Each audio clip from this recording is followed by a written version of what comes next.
Hello everyone, and welcome to episode 15 of Disco Elysium.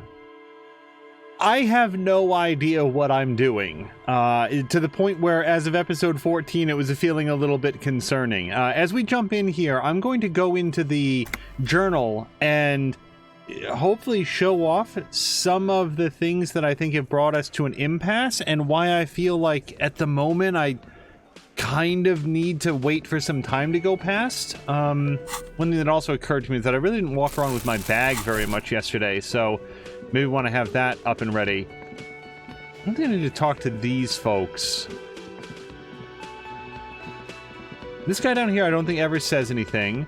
This person here is the smoker on the balcony. It's Salon's balcony right now. And then these guys over here, I don't think that I can talk any more to them. Unless there's some sort of like a dialogue choice that I've overlooked. I can't believe this shit. Talk about that. No. Neither can I, partner. It's a mere second, but it feels like you saw Cool shades. as if waiting for some kind of reaction or response. Kim won't tell me who he Something is. to click. Let's talk about the Hanged Man again. Okay, why not? Let's do the old thing over again. We're not wasting time. There is no time.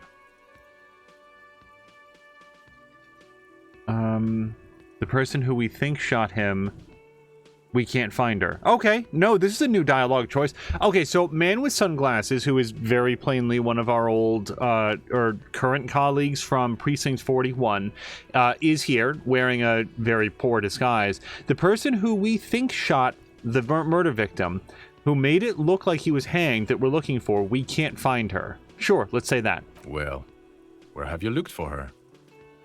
We think she may be on the coast. West of here? Tough luck. The place is ruined from the bombardment. A lot of places to hide there. So, this is a rhetorical question, but does Man with Sunglasses exist exclusively for me to remind myself of where we are in the story? Because that would be cool if that's the case, but he does not ever say anything. He has a tendency to remind me of things that I know. What is it? Yeah, I don't think there's anything to talk to him about. And then, if that's the case, what does What is it? this woman want to say? Just take a quick look at this. Am I from? Fucking deranged. You're getting an intellectually unsatisfying vibe from this conversation. Maybe you're doing something. God damn it. You'll find that Can I I'm skipping a actually, bunch of this Yes, stuff because of we did it course. all in a previous Of course I'm episode. with him. Why do you ask? He super seems like a cool guy. Well, he's not. Please, let's not turn this into another exchange, okay? I've already said this. Yeah, this just means that she's a patrol woman. All right. I do not know what those two people are here for. They provide nothing. So, let's check the journal. And this is what we were talking about. Sorry, when I say we, here, off stream, we were talking about what do we do next? So let's take a quick look through, starting with some of the older cases. Sing karaoke. I am going to do that. I expect it to be this episode. It should be later today. Track down your gun. Well, I believe Ruby has the gun, based on the fact that it was bought by a woman. Now, we know that she wouldn't have used it to do the murder, because the murder happened before my character arrived here. But she is most likely to have bought it after getting it from the pawn shop. So keep looking. Maybe somebody else knows something. I don't know. The only people that I can ask, I have already asked. Buy the fallen pants from Kuno. I guess I could do that, but I really don't like interacting with Kuno. I could go talk to Kuno, I guess. I really don't want to. I don't know who else to ask about the tattoo's possible meaning. There's one person who is basically leading the strike, and maybe I had to go do that. I will note that it was Volition or Composure or Inland Empire. Somebody in my head said, hey, that's a bad idea and you should not ask him about that. So that's why I haven't done it, but that is a possibility. Run the number on the victim's armor. Even though this is listed on Tuesday, and like, I really feel like we did it Tuesday. Regardless, it's been more than a day. I do not know why we can't get that information, but we've tried a couple times. Now, getting the body down, this is where we really get into it. You'll notice somehow make it so the bloated corpse isn't up there anymore. Shoot it down, which we tried and decided not to be dangerous about it, or ask for help, do something, you're a cop. And the only option that we have here right now, the only lead that we have on this quest is access the harbor and ask for Everett Claire's help. So why haven't we been to the harbor? Well, there's a dude named Measurehead there, and he won't let me in unless I learn to be racist for him, and I don't want to do that. I understand that that is a path forward, and maybe at this point it's the only path forward.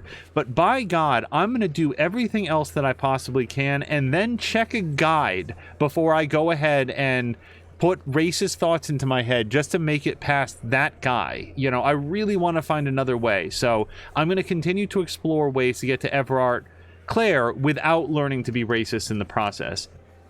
Once we can get the body down, I can get the boots, so we can't do anything here. The boots are part of the armor pieces. This might take a very long time, as it says.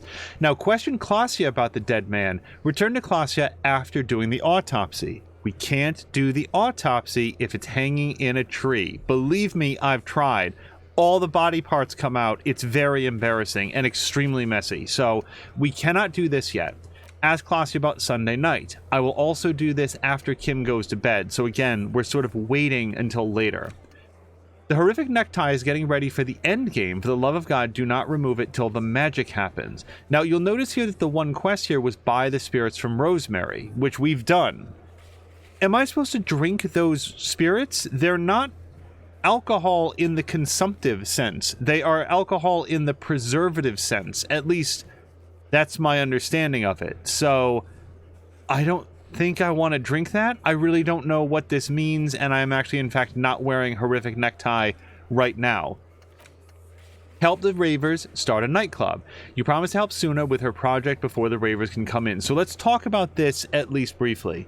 The Ravers want to start a nightclub. They can't do it until I help Suna with her project. I can't get the ice cream maker open until I find another way to either get that frozen freezer open, which is literally frozen shot, or put another point into physical instrument to try opening it again by force. Why don't I want to do that? Because on my best day, I'm unlikely to succeed, and then I'm just going to feel like I put a point into physical instrument for no reason.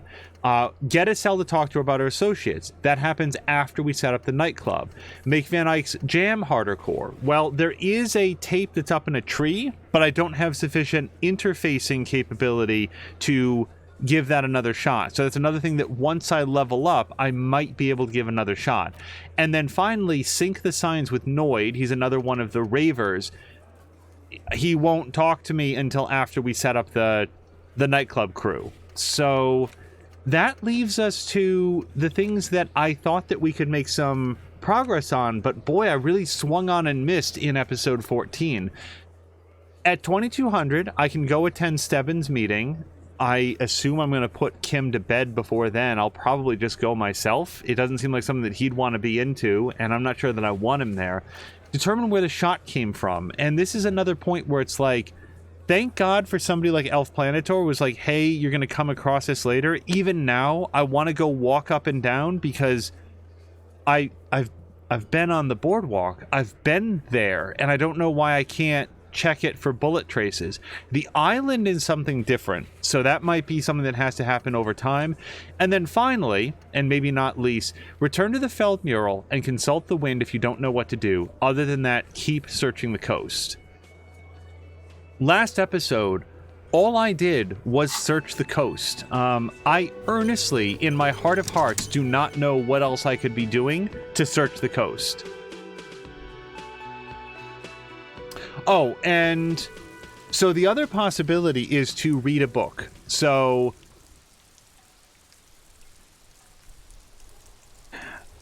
oh wait, can I fast travel, by the way?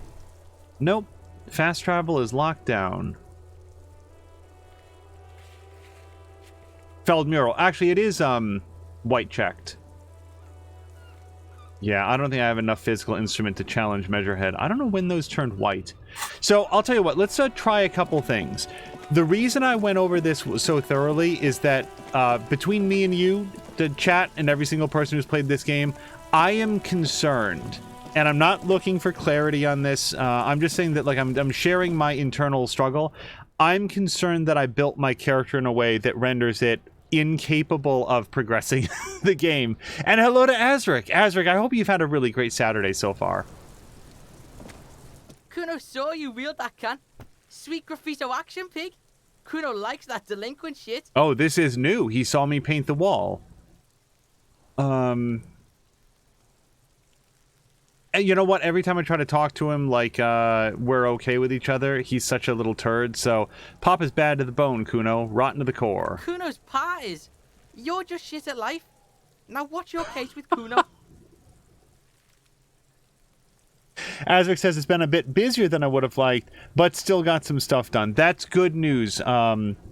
I'm glad that it's at least been productive, if a little bit too busy.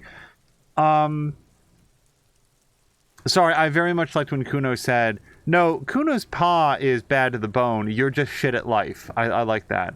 So, I cannot make an empathy roll, which is fine. Let me just see if we have any other options. Questions about the crime scene. The kingdom of Kuno. The fuck do you want with it? Ladder. Look at that fucking shit. Fuck Unclimbable. It's a trap, Kuno! Don't climb it, Kuno! Yeah, he's not going to climb it. Yeah, whatever. Kuno, the fuck about it? Probably climbed. You heard Kuno. I don't know. Remember Night So, City? again, I'm... Fuck, Kuno! Stop being so fucking lame! Wait, what? Why do I have an option here that I haven't used? I remember this dialogue about the dead body. Yeah. Kuno didn't smoke him, if that's what you mean. I'm not going to read that. Thanks, Kuno. That's one name you can now cross off the list. Okay. Cool beans, logic. Contusions all over his body. Kuno's been whipping rocks at him for 4 days. Stupid, Kuno! They want to make you stupid again! Yeah, fuck it. You are stupid, Kuno. Get the fuck out of here calling Kuno stupid. Pigs come to Kuno for guidance, then say he's stupid. The fuck is up with that? They're lost without you, Kuno! They need you! You're in control of this! Why don't you figure your shit out yourself before you come to Detective Kuno for help? Maybe we should. Lieutenant raises an eyebrow. Got told by a 12-year-old. Here's a tip for the future. If you want to win an argument, wait for my sign. Don't just go barging in. Alright, I will keep that in mind, Rhetoric. Okay, and then really I guess I can ask who is Kuno? Kuno's Kuno? You already know that slow shit. Kuno thinks you have brain damage or some shit. Kuno, stop being nice to the pig! Step away from Kuno, fat-ass creep! Ease off, see? Don't be telling Kuno what Kuno can do. What else you want, pig man? Alright, and maybe anything in the shack? The fuck do you want with it? Is it? Coat. You got pretty fucked. Kuno's surprised you've still got your whatever, piggy. Good Okay. call, Pigmeister. Kuno doesn't... Yeah, okay, so that was a big fat load of nothing. And I don't think I can get anything off the body, but let's just look. We had a pretty good conversation with the body before. Is naked, but for a pair of underpants and white boots. His skin... Wait. I'm gonna do... Well, let's switch up our clothes just in case it makes a difference. Oh, no, I've actually already got the plus Inland Empire. Anything else? Empathy and logic, savoir-faire, empathy.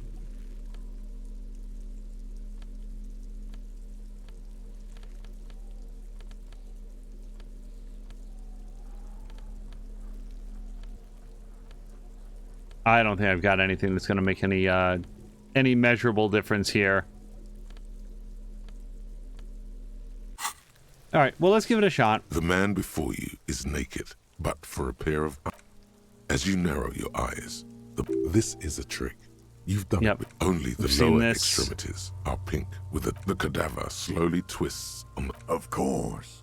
You have questions, don't you? The power of your imagination is at your service. Okay, so we do have a dialogue here that I haven't said before. I hate you, you stink, and you're boring. I don't think that he's boring. I'm quite certain that he does stink. Do I remind you of someone? A child born with Muller's disease, harlequinism, grown up miraculously. A baby affected with harlequinism? You sure wrinkled out of that one, Coppolini. And that's it. Come back later, Coppo. An intricate web of Nope. blue. Alright, and we already looked at the footprints a second time. That is one thing that I have picked up in the most recent episodes, that sometimes there can be a benefit to looking at things a second time now that you have additional information about it. East Delta Commerce Center. This must be the name of the doomed commercial area.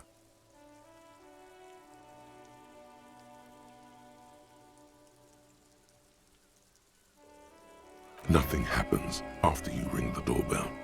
They don't want to talk to you. Alright. And these are just the other contact numbers on the box, so we're going to leave that. Alright, let's head west, and I'm going to stop by the Feld building and see if I have... This is not the way. I'm going to stop by the Feld building and see if I have any additional options to track down where Ruby might be.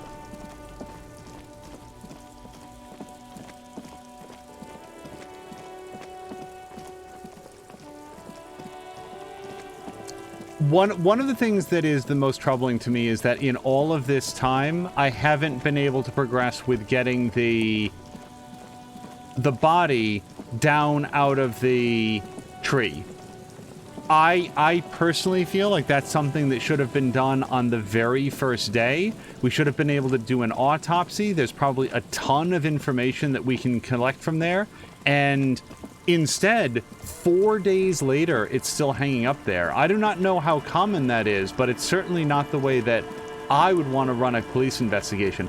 Let me actually check some of these traps. As of the last couple episodes, I was just running past them, but I don't know. For all I know, there might be some new dialogue option with the aphids or whatever. Full of locusts. Poor things. Still no phasmid. All right. We'll check the traps from time to time. Oh, somebody threw a bunch of cash out here.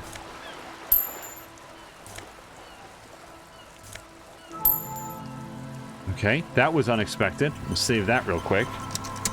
Hey, Jab did get in. Jab, I have no idea what was up the other day. For anybody that is joining this story in progress, yesterday we did sort of like a short standalone episode of 2 Point Hospital, and Jab was not able to get in, and I don't know why.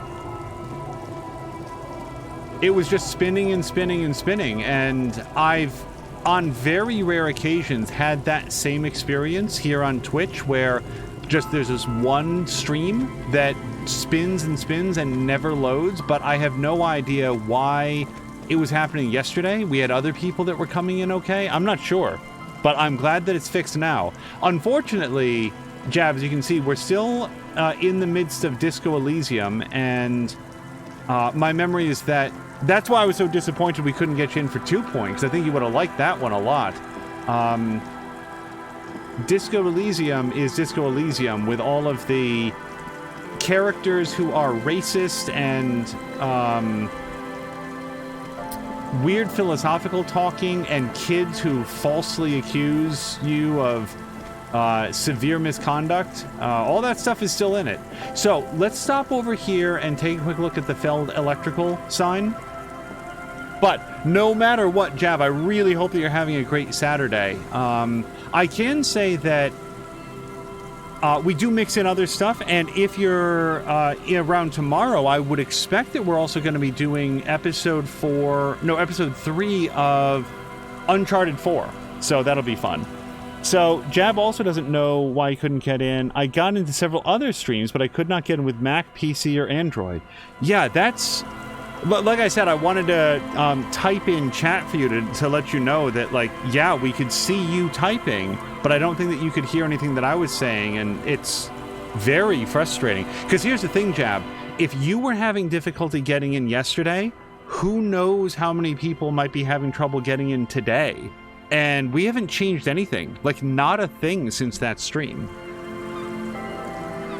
The once bright mural towers above you, saying, Feld Electrical, R&D. Tomorrow is just a whisper away. Okay, my shivers are awful, so let's leave. if I'm going to do this, I need to get my shivers up as high as I can possibly get them, and also make sure that I'm not wearing anything that's negative shivers. So let's put on our pro shiver shirt. I got to tell you guys, I am actually really close to starting to save scum on some of this stuff. People who have been watching along for the last 14 episodes know that I haven't done any save scumming at all. And save scumming is also such a hard word. I should probably find something different for it. But the practice of saving, trying something, and then reloading if it doesn't go the way that you want. But my concern... Oh, +1 shivers. Yep, that's good. Okay. Now, the only other thing is shivers is a physique thing. If I take speed, do I get physique points? I think it's motoristics points. Is it under tools also? Motorics, psyche, and I lose a morale point. Yeah, nothing for physique. I don't think that there's anything I can do to boost physique up more. So, yeah, Jab doesn't care for this game, which is perfectly fair. There's lots of streamers that I like, and sometimes they'll get into something that I'm, less enthused about. But I always, swing back around when they move on to something else. So, perfectly understood. The once bright mural towers above you, saying, all right, 72%. And D. Tomorrow. That's all I can do. Just a whisper. Suddenly, thank God. There's a sigh carried on the molecules around you, moving, flowing from high pressure to low pressure, like that of a woman emptying her lungs. She wraps the collapsing stone box in front of you in her breath, flowing through it. Where does it go? In through the collapsed roof, flowing down a concrete staircase to the basement, sweeping away footprints in the dust on the stairs, and then the beach below the boardwalk, its winding tunnels, a whisper away. What is happening? She's down there. Say, I think she's down there, below this building. Okay. Why? Okay, Kim is not going to like either the wind told me, or ever since I woke up, maybe even before, I've been getting these strange cold spells. Also, I'm not sure that I do get a lot of cold spells. That's not really what my character is about. Then again, if I say to Kim, we've looked everywhere else, that's... Well, I might as well lean into being boring cop. Right. How do we get in there? The doors were on the collapsed side of this building. They're gone, basically. There's a ladder next to the sign. Point to it. Perhaps we can climb it, enter through the roof. Perhaps you can climb them. We are not climbing anything. I'm 43 years old, and I plan to live to see 70. And now I can interact with that. And also, this was not here before.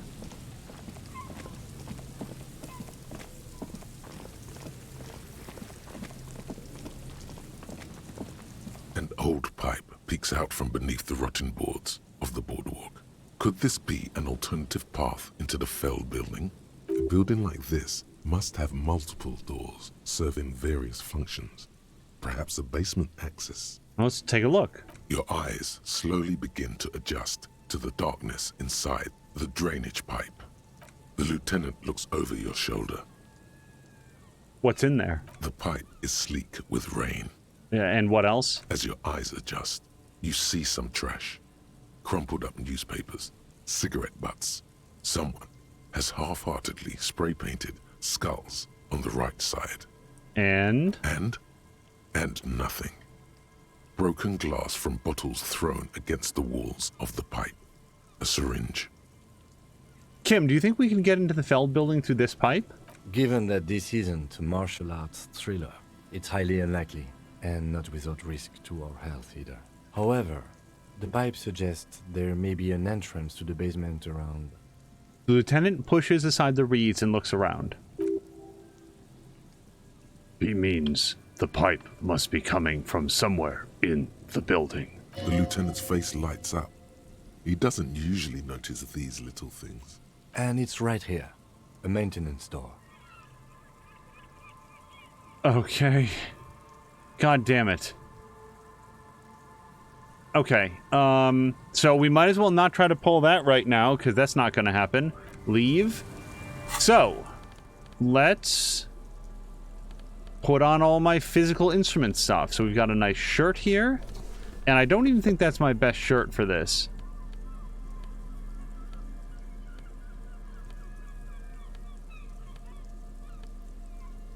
Just taking a quick look around for anything at all that is physical instrument. And maybe I will take out my tools. Really not sporting a lot of physical instrument stuff, am I?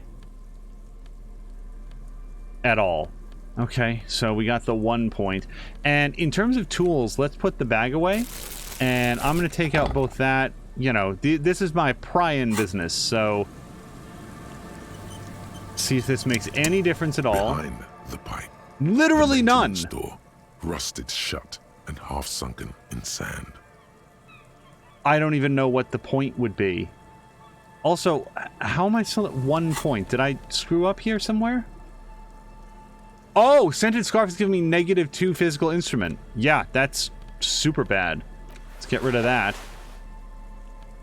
Alright, physical instrument is now +1. Let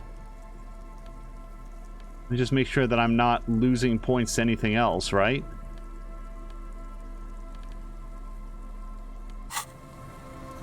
Behind the pipe, the maintenance door, rusted shut and half sunken in All the sand. way up to 3% from my all-time low of 3%. I'm just not going to get boxcars. I'm just not. It would make more sense for me to try to take some drugs, but again, I don't have anything that would work with physical instruments, so I'll put my garbage bag back into my hands, and otherwise...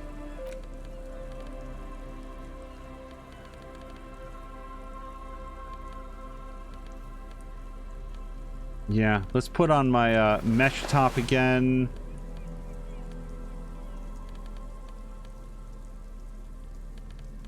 Okay.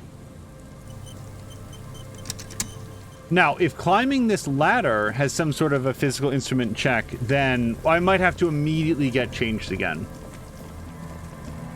But let's see what it does. A rusty ladder leads to the rooftop. Some of the rungs are missing. Yeah, look, right in here. Yeah, that doesn't look good at all. Assess the situation. The distances between the remaining rungs are rather wide. You'd have to use the mounting brackets. However, they seem corroded and the peeling rust is razor sharp.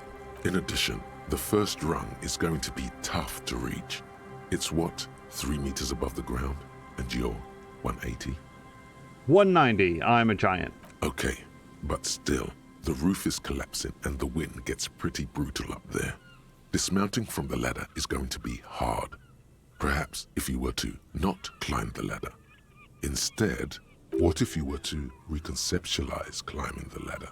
Astral projection. Be open-minded about this. Sure, let's go ahead and teleport. Teleportation is not a thing. The lieutenant stares at you stone-faced. Even if it isn't, no one told you. Come on, Kim, where's your adventurous spirit? This really has nothing to do with adventure. We are dealing with basic physics here. But let's try it. Let's try the teleportation, an ability that I don't have to get me up that ladder. Oh yes, it could hurt. A lot. He is restraining himself from using a parental tone with you right now. Okay, so there's a savoir-faire challenge here, so I'm not ready to do this. Do I have any things that can get me bonuses, or do I need to take away anything from savoir-faire? Let's take a quick look. No, no, no. Okay, so none of my current clothing is affecting savoir-faire at all.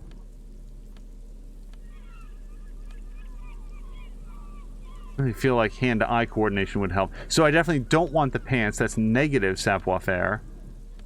No.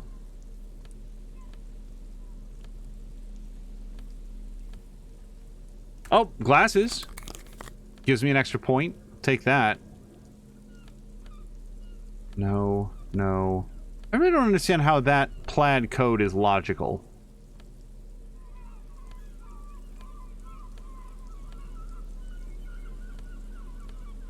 No. Okay. So, I did get one extra point, and I'm going to save it just in case this causes me to leap to my death. The rusty ladder leads to the rooftop. 58%? Let's hit it.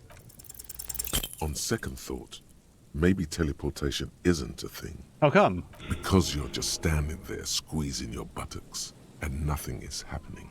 Let's not say the stupid thing. The lieutenant looks at you with that "I know you're thinking the stupid thing" look as you grow tired of clenching your buttocks and give up. All right. So another failure. Great. Let's take off the glasses, but I feel like the rest of my outfit is okay for day-to-day work. Climb the ladder to the roof or find another way into the Feld building. So, I don't have the savoir-faire to go up this way. Oh, wait a second. Wait a second, you guys. Savoir-faire was...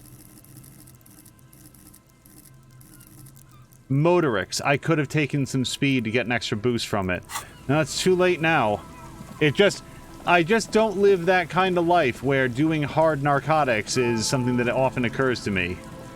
Behind the pipe, the maintenance door, rusted shut. Okay, as inane as it is, let's get on my physical white tank top, and we're going to give this a shot. And the only reason I'm trying this is because the failure might unlock something else that I can try. Door. You and the lieutenant lean all your weight into pushing the doors apart, but you're not quite synchronizing your efforts. They slam shut again before you can enter. Let's take a breather and try this again later. It's very tough. Okay, and now we are locked out of that as well.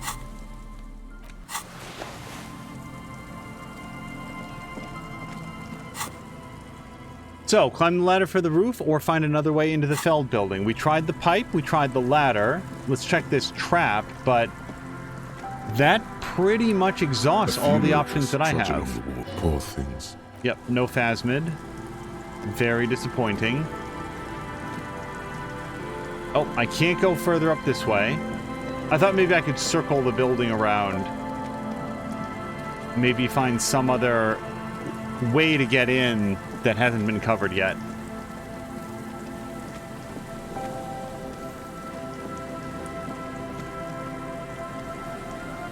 You can see a staircase up there, and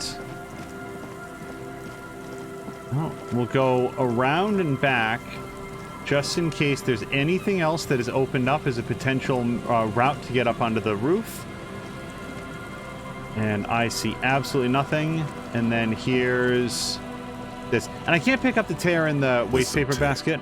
An empty cigarette package. 2 empty. No, there's more in there. A tragedy. He shakes his head with genuine sadness.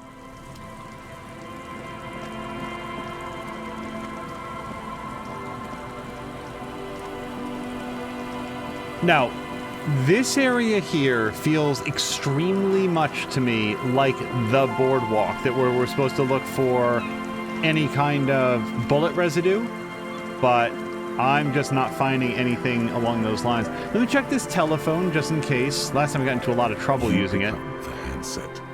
There's a tone. The machine is... The lieutenant shrugs apathetically. Then... Yeah. I don't want to call any more random numbers. If people remember, the last time I crank called anybody, I managed to get a woman in a lot of trouble with her husband. And a lot of trouble potentially with social workers in the hospital, because it went very, very badly.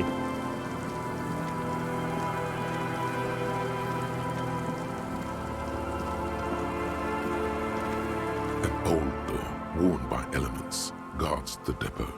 The wind has blown a sand dune in front of it. Okay, interfacing. Now, I've already got +2 interfacing gloves. I'm not expecting any miracles here. And also, we only get one shot at this. This is a red check. So...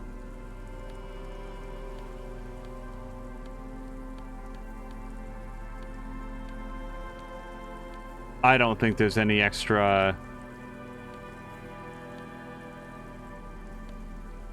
Oh, wait, this is physical instrument. Yep. Okay. Some of the ones that have such a small percentage chance of failing, yeah, it's still only at 3%. Hit it! The wind has blown. You rattle the handle a bit, then push on the door with all your weight. It does not budge. Not only is it locked, it's also jammed shut. Huh, the door shut tight. How can we get in there? We don't get in there. What do you mean? We get into, like, everywhere. Frankly, you're just going to have to accept the fact that you can't get in through every single door. No. We've absolutely gotten into everywhere thus far. That's what we do. We open doors and go through them. We're cops. That's our perk. I'm not going to accept this. The door could be part of the investigation. Relax. No one's hiding in there. If we can't open it, others can't either. And thus they can't get in. He looks at the door with a rueful smile. At least you can think about opening it, about doors in general. They are, after all, fundamental to your life. Perhaps something useful would come from this. And that does it there. So I can think the thought, but I can never try that check again. So think on that and just feel bad. Whoops.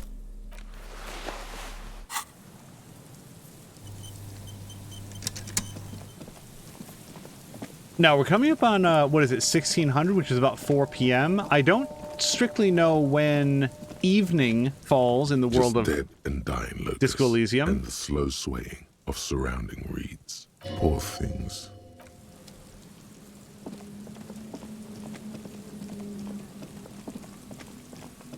We did visit out here.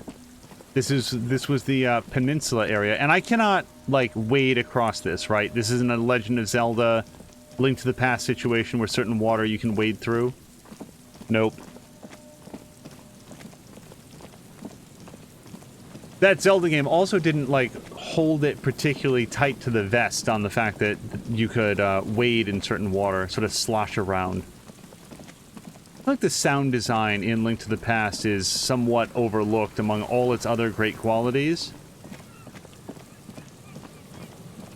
It really makes the world a joy to explore when you have all of the crunchy effects of like splooshing through water or hitting your sword on a wall and stuff. It's not to say that the effects work is unmatched, but it perfectly fits that game in a really enjoyable way.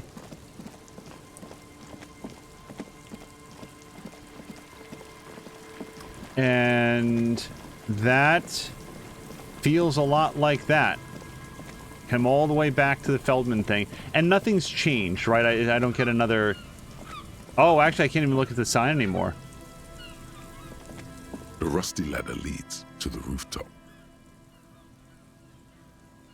The distance, in addition, the first... Not to mention that the roof is collapsing and the wind... What if you were to...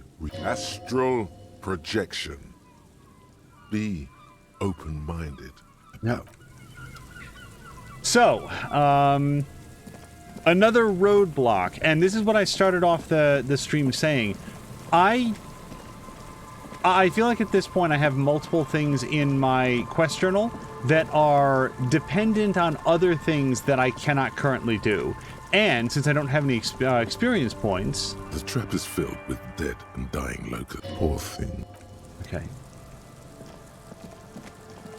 I think we already solved this mystery, but I'm going to click on it anyway. This is where they were... Oh, wait. I actually do know what it is. I know what it is. It's going to bring up those hologram people like it's The Division. I remember those guys. Nope, there's nothing here.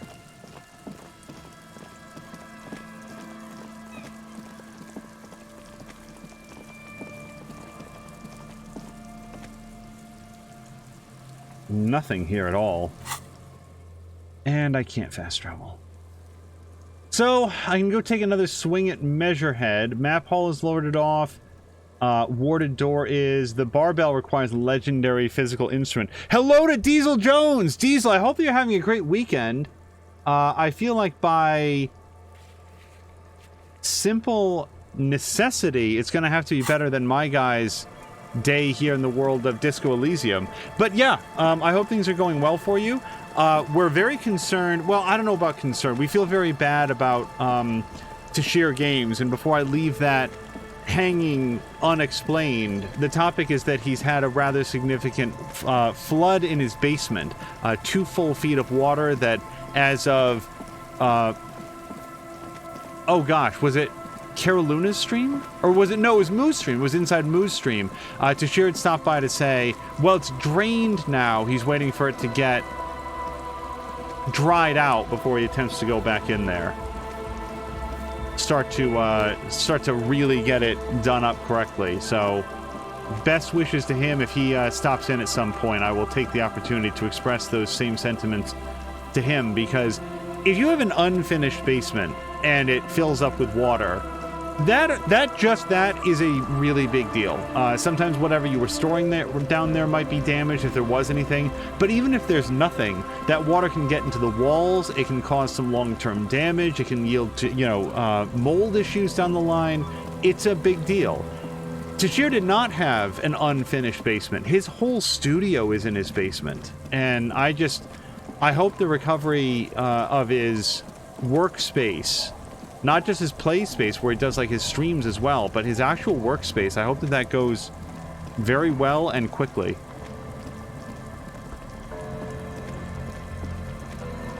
I don't remember if I looked at this one. The trap is full of locusts. Poor things.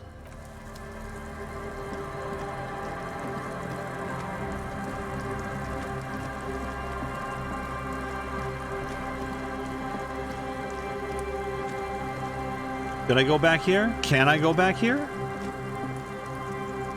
Nope. Nope, that's the end of the line. Unless, you don't suppose... No, it would be glowing. There would be some sort of indication if I could use my chain cutters. Just double check.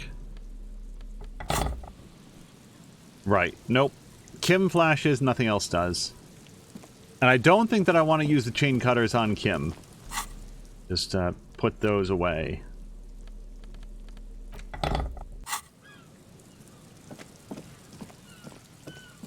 So, at this point, the options in front of me are to find out if almost 4 p.m. is late enough into the quote-unquote evening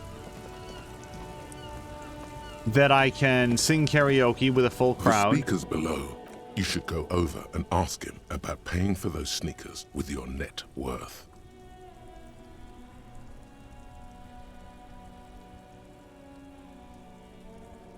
Inspect the sneakers. A pair of... Those sneakers... Only fun ultra.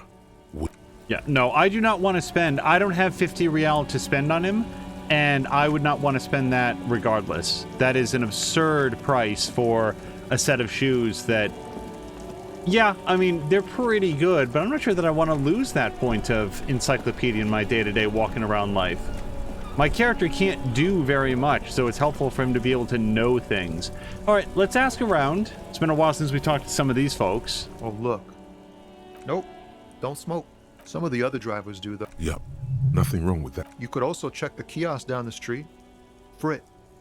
Oh, high-grade narcotics. Time to relax. He's merely joking. Alright, well, what are you actually hauling? Can't even get a few jokes past you, my man. I've got another haul of found cargo. Mostly sporting goods, tracksuits, and that kind of thing. They usually get shipped to Grad and the Occident. He crosses his arms and... Yeah, we lost our chance to be friends with, Tommy there. I'm gonna go talk to the Pale driver. Racist lorry driver has nothing to say to me. Wait, what's this?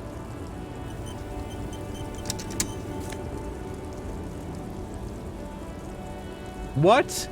There's just speed lying out now? Alright. Don't know why I have access to that, but sure. The woman looks. Huh?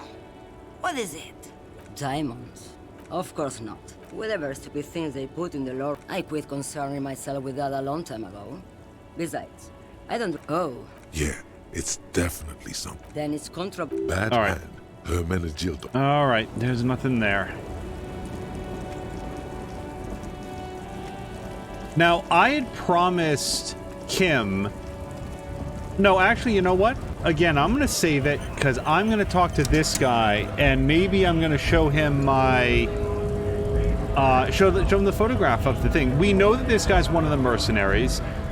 Volition or somebody had warned me not to show it to him, but I don't know, man. Nice Whatever. aggression with the native.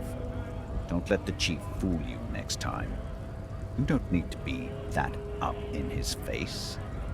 Leave yourself space to move. Not bad advice, actually. This might do the trick. Okay. We might have gotten an extra bonus for this part. Let's talk about our right to work.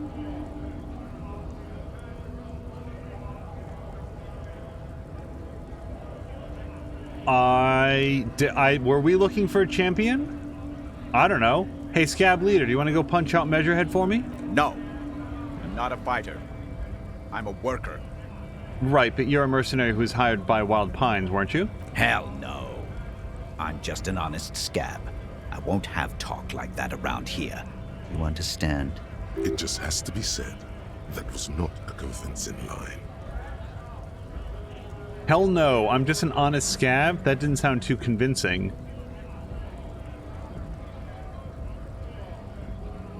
Fucking loincloth. He stares you down mutely for a second. Look, buddy, I'm just letting Scab Leader know I've got no other options. I've exhausted every other option that I have, so if I wind up pissing this guy off, he's just gonna decide how he feels about it. Loincloth? Now you see, that's not really what a scab would say, is it? Better not to press the issue further, sire. He seems tense. Yeah, Drama said that before, though. Oh, God. I think that I can trust Drama, but... Okay. The man's breathing steadies, but his eyes are still narrow. Slowly, he's trying to get his right-to-work dance back on. I want to get into the harbor. Have fun. Union shits are on full strike. Don't think they're going to let you through the gates. I'm trying to meet their fat boss. This is an official matter, not to be discussed with outsiders. Right to work! It's shameful. Cops doing nothing. You should bring backup. Open up the gates for us. Blockading gainful employment for workers is a crime. I don't know. We are not picking a side in this just yet, sir. Pity. Let us work! I thought at one point I had an option to, like, show him the photograph of the tattoos and ask him what was up. Something that I want to say Drama specifically said that's going to be a really, really bad idea. We were promised work. We'd be... Main gate's locked. And I don't mean the scrawny mess punk either. Have you considered storming in? Why don't you go arrest them instead? I'm sure they've done plenty of criminal shit. They have that look. It would be better for the neighborhood if you went home. At least for now. If you can't get in anyway. No! They will give up eventually. Or get drunk. Leave the button unguarded. Then we charge. The man rubs his jaw, a perfect, lightly bearded square wedge. I gotta wonder, does that mean that I can give Measurehead some alcohol? Is that a hint that I can get him drunk? He seems to be following his orders well enough for now. But beneath it all, there is a boiling rage and a dangerous carelessness. Do not be fooled by the programming. There is a precarious balance inside him, keeping him in check. But it's shaky as hell, and he's tired of it all. Who are all these strikebreakers? Honest men and women. We came here to help. I have a question. You think they follow because No. I'm big and loud? No. Okay, so this is glowing now. Yes, I did get some speed bottle. I have many speeds. Motoric psyche and morale, and so is this. Wow, guys, I have so much speed. Diesel's saying to Azric, what's good? I'm just doing a couple of runs in Outriders trying to see what I can get. Diesel, let me ask you a question. I think that I just saw that the number of legendary, or the drop rate for legendary gear in Outriders has been doubled, is that correct? And how do you feel about that? Does that make it feel more rewarding to do those runs, or are you getting, like, drowned in goods now? What's your overall thought in it? Oh, hey, I can get +1 half-light for considering one more door. God damn it, it cannot be. A disgrace. That door on the coast, you remember the one, right? The one that leads to the abandoned supply depot? Why, in the name of all that's holy, does it not open? Why? There has to be some way to get through that unopenable door. By gods, you're the police.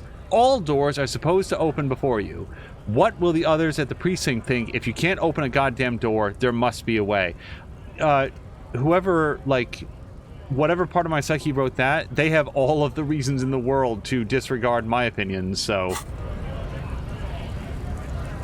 Diesel is saying, of Outriders, love it, finally getting some stuff I never had. Well, that's good. The only reason that I would have asked the opposite, the only reason that I would have said, like, hey, are you enjoying the change with the possibility that you might not, is that, I'm trying to think of a good example, but there's been games where when you're getting so much special stuff, like, if there's a real glut of it, then it stops feeling special. It's just like a big pile of interchangeable numbers, and I sort of like lose the excitement of finding something cool.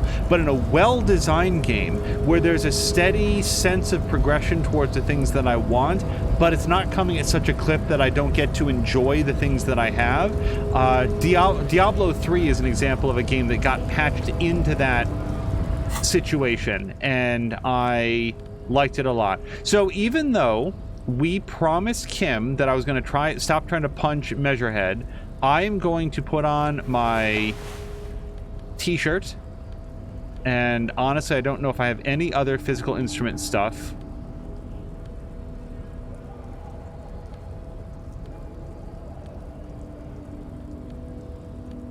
I have to look through this carefully.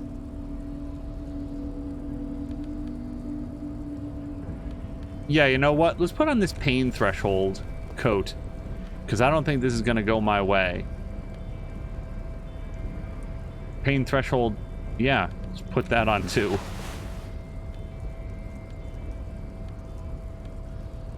Alright, is this really the best physical instrument I can get? I think it is. My character's not very much of a physical instrument. Alright, oh, and you know what I might want to do? I'm going to take the bag out of my hand. I'm going to put the crowbar in my hand. I'm going to hit him to really make it count.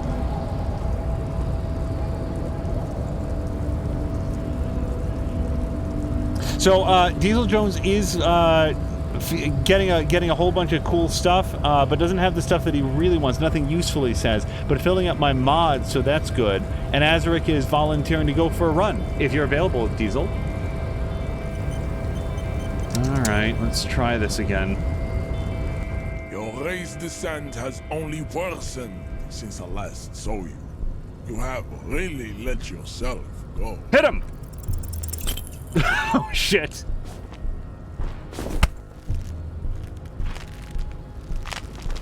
It has happened again. The Titan has your fist locked in his hand, and he's twisting it. Another fit of criminal rage. Who are you, in your own words? I'm a well, I don't remember. Your fist cracks in his hand like a ripe apple. Pain shoots up into your brain as he's twisting it more and more. The words to the song have changed. No. Your hand twists in his grip and the pain blinds you. Still you press the words out of your swollen mouth. Good. Now go before you enter cardiac arrest. Okay, that's it. I can't take a swing on him again. Please, stop doing this. You are making us look bad. Yep, and I can't get past him to go get that crate. So I am locked out of that too. I was really hoping that having the crowbar on hand would have been helpful. I guess getting past the man ain't that simple after all. Sorry. Nope. Wiretapping or calling in tactical air support. Sure, air support. Because we don't. We don't have air support or any of those other things. I get it. Hush hush about the secret technology. He pats the side of his nose with his index finger. Something changes in his disposition. A merciful smile in the corner of his eye. All right, I may have some advice for you on how to deal with Jean-Luc there, out of solidarity to the RCM. It's low in technology, however. Oh, hello to everybody raiding over. Moo is raiding over with a bunch of folks. M. Matten, watch out for the stampede. Incoming Moo. Yes, indeed. Hello to Moo. Caroluna. Azric just came over. Azric's been here, but that's cool too. Hello to Dougler. Oh my goodness, Groomfy is also raiding over. Hello to everybody. You are coming in for one of the least momentous episodes of Disco Elysium so far, but we are about to sing some karaoke, hopefully very soon. I won't be doing it, but my character will. First, don't fight him, obviously. Yeah, so Second, Manana wants me to learn to be share his theory racist, by and being I do not want to do that. Maybe that. Okay, gotta run. Moo was co-oping SnowRunner. Moo, we were watching a bunch of it earlier. Basically, we saw you get out of some tight squeezes with what appeared to be the first half of a semi-truck. I'm thinking about whether or not I want to buy more medicine. But here in the world of Disco Elysium, so for anybody that is coming over, Disco Elysium is an isometric, semi-open world detective game in which we are trying to determine the cause of death and the murder circumstances of this man right here, the guy who's hanging from his neck by the tree. And if that seems like it's self-evident, well, we've learned a lot about this. This is episode 15, so I do want to give people an opportunity to, be careful to avoid about any spoilers, just in case. That said, this episode in particular has been the one where I have been speaking openly with Chad about the fact that I don't know. I earnestly, honestly, deeply in my soul do not know how to try to progress. I have not exhausted every option at my disposal, but it really feels like I've come close. Moo's saying he's been hanging there for how many days now? Well, today is Thursday, so four full days of the investigation, Moo, and then he was up there for a week before that. So, frankly, I am impressed by the tensile strength of his neck bones. I would have thought that there would have been some separation happening there between torso and cranium. All right. Now, what are we coming up on? 4 o'clock? I don't think that that's late enough to do karaoke yet, but we do have an option to spend time more quickly. So let's go in here. I bought a book. I bought a book called The Man from Hyundal and the Devil Woman. We're going to read this, which is supposed to make time pass more quickly. And before I do it, let's just do a quick save. Might as well save it here in Second Home. All right. Let's read the book. But yeah, Moo and Groomfy and everybody that was watching, I hope you guys all had a really fun time with SnowRunner. I very much enjoyed those streams and was enjoying what we saw of Moo. I do feel like I would probably have the most fun with it doing co-op because I find it a very, very lonesome experience trying to do it myself. All right, let's interact with the book. The frontispiece of this old paperback features a muscle man in chains, kneeling before a salacious-looking woman on a regal seat. A bonfire lies between the throne and the man, casting shadows on the wall, and the shadow of the vixen's headdress looks like a pair of demonic horns. Also, there was like a book in here that I could read. I can't interact further with the chewing gum. The scent of apricots with a touch of cinnamon. Smells like the end of some distant summer. The surface of another planet, or some ancient temple.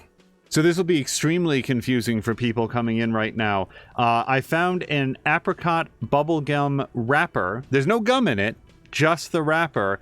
And the smell for my character is extremely evocative of, I believe, his ex-wife, who he has no deep memory about it. Let's ask about the ancient temple? Yes, from the height of antiquity.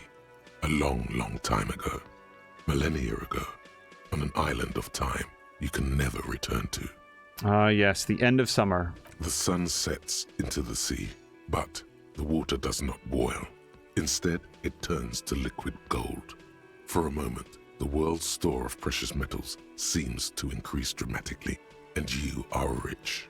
There is a movement next to you, the shuffle of a small coat, warm like the evening. But when you turn toward it, there's nothing there. So my best guess is that my character here is engaging in some sense memory of a pleasant time that he had with his ex-wife. As has been a video game cliche for so long, my character has amnesia. However, where most characters just like, oh, tra-la-la, I'll just get over it, it's fine. My character is actually deeply disturbed by the fact that he has amnesia and has been dedicating a lot of his game story time to trying to recover his memory. Moo, by the way, was calling decomposition shenanigans, and Sam Lander says, I mean, no more confused than I always am when I watch this game. Yeah, it's... Believe it or not, a lot of this makes sense in context, but it's certainly the sort of game that if you are out, like you don't see an episode or two, it's like, what the hell is anyone talking about? So, that shuffle of a small coat, where did it go? Why are you talking to a gum wrapper? I wasn't saying that aloud, I was expressing a longing. Let's take a deep, deep breath of the gum wrapper smell. Bitter, citrus. Sweet. It seems to grow stronger, like a glow, with every breath you take. Whatever petrochemical byproducts they used to create this artificial flavor have bonded tightly to the wrapper. Or is that just your memory filling the gaps? Until a blossom of skin and flower petals erupts behind your closed eyes, made of toffee, cream, and distance. You just had to take a dive. So, I've earned a new thought, apricot chewing gum scented 1. The trouble is I need an experience point to learn a new thought. Yes, these are concepts in the game for those of you. Just trust that I cannot do anything with this level up opportunity until I have a point to spend, and frankly, I'm not sure that I would spend it on thinking about apricot chewing gum. Feels very, very familiar. Harry, please, you were supposed to discard it. Let's put the wrapper away. All right, so let's read our book. The edges of the pages are worn and smudged. A lot of people have read about the Devil Woman's altercations with the Heimdall man. Let's look at the back cover first. The jacket copy proclaims, Man from Heimdall returns in his most exciting adventure yet. After crashing into a strange jungle, cannibalistic natives abduct his only surviving comrade, Noble Tyribald. Before Man from Heimdall can mount a rescue, he is ambushed by a tribe of female warriors and taken to the ancient citadel of Cloud City, where a mysterious and wicked queen rules supreme. Will Man from Heimdall be able to escape his dire situation and find his missing friend? Sort of mentally think of Man of Heimdall being rather like Conan the Barbarian, but I'm not sure that's an exact analog. All right, time to flip through the book. You open the book to a random page. Man from Heimdall, wielding his 2 Zweihanders, is carving through a sea of savages, his visage fixed in grim determination. His arms, whirling like windmills, are soaked with the blood of his enemies. Mangled corpses litter the battlefield. Good God, this is some retrograde stuff. When was this shit written? You flip to the copyright page. This book was written in 1938. So, oh shit, gritty and heroic. Sure, why not? Berserker rage burns in his azure-hued eyes as he brings glory and honor to his long-lost Heimdall tribe. From the village of Heimdall, the ivory giant roars like an ice bear, and the winds of Gatla howl out his name. So it's already been like 45 minutes. Yeah, remember that it was like, okay, maybe 30 minutes, but it was before 4 p.m. Give me more, because we're trying to get to evening so we can sing karaoke. Man from Heimdall rides on a gilded griffin, his golden mane billowing in the breeze. Both Zweihanders sheathed on his back. He is off to war. Will he conquer his enemies? Will he conquer himself? As it continues, I just wanted to say to Samalander that I really enjoyed the conversation about Blades in the Dark during your stream this morning, about like the design of the world and the need to sort of like burn everybody down to the last molecule and stuff. I think it's a fascinating setting, and as we were talking about, I feel like a lot of people misunderstand. I feel like not only a lot of people, but a lot of game designers, video game designers, misunderstand the appeal of playing like an evil character or a bad character. It is not, in my view, like the least fun way to do that is the Grand Theft Auto murder spree where you just shoot a bunch of innocent people with a rocket launcher and then the authorities come. Yeah, that's fun for a little while, but it's not really what sustainable storytelling is made up of.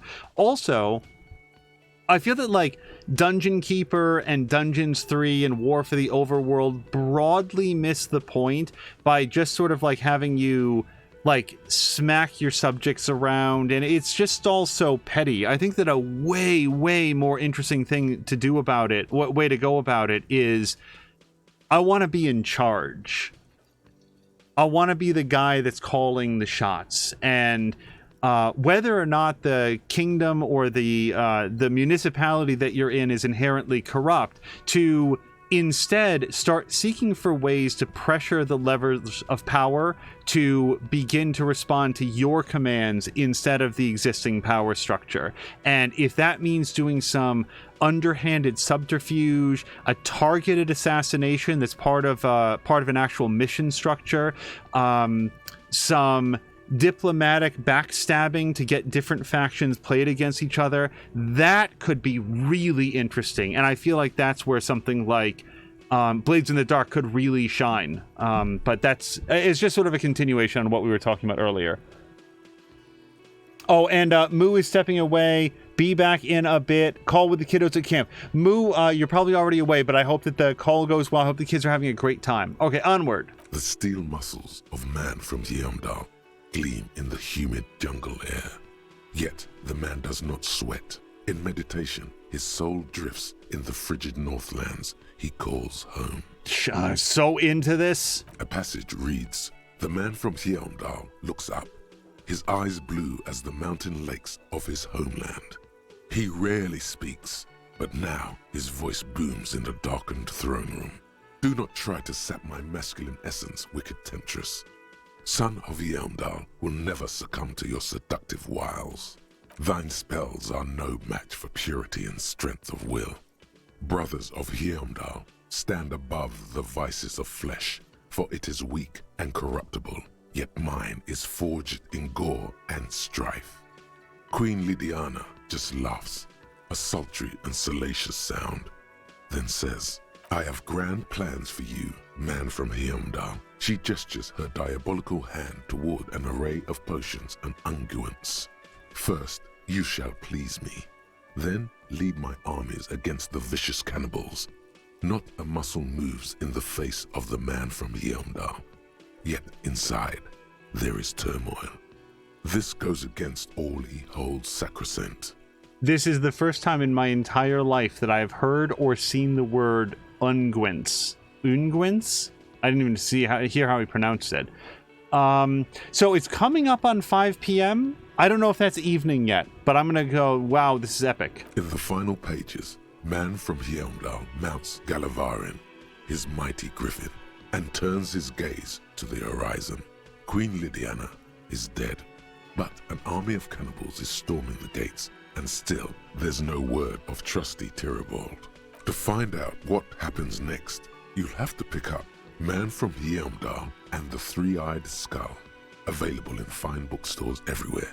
Spring 39. Okay, well, that took us pretty deep into it. And I gotta say, this was an extremely expensive book, and I didn't get any stat boost or any other benefit. It just chewed up about 90 minutes of time. So, oh god.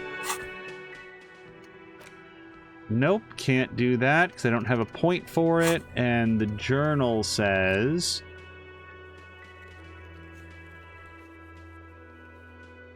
Oh, wait. No, it unlocked a drainage pipe. I don't know why it did that. Maybe I did get something from it. I take it back because now I can go try drainage pipe again. Do I want to do that before it gets too late? Little bit.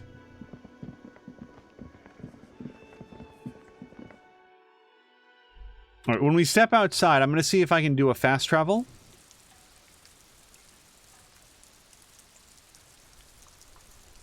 And I'll tell you what, let's risk doing, just sort of stepping out here very quickly, because I would like to add some, shout-outs. We're going to do a shout-out for Samalander, and a shout-out for Diesel Jones, and a shout-out for Azaric. And I would also like to do a shout out for Moo and Groomfee, but I imagine that many people just came over with them, so let's wait a bit and do a shout out for them as well. Now, if anything went wrong with what's it called, and Diesel's saying thank you anytime. The reason that I am hesitant to do too many shoutouts during the game is the reason that I'm talking about right now. Sometimes alt-tabbing out causes super weird stuff to happen with the stability of the stream. So if it looks chunky or damaged in any way, do please let me know. And otherwise, we're going to continue to head over here back to the drainage pipe, which I can definitely get to somehow.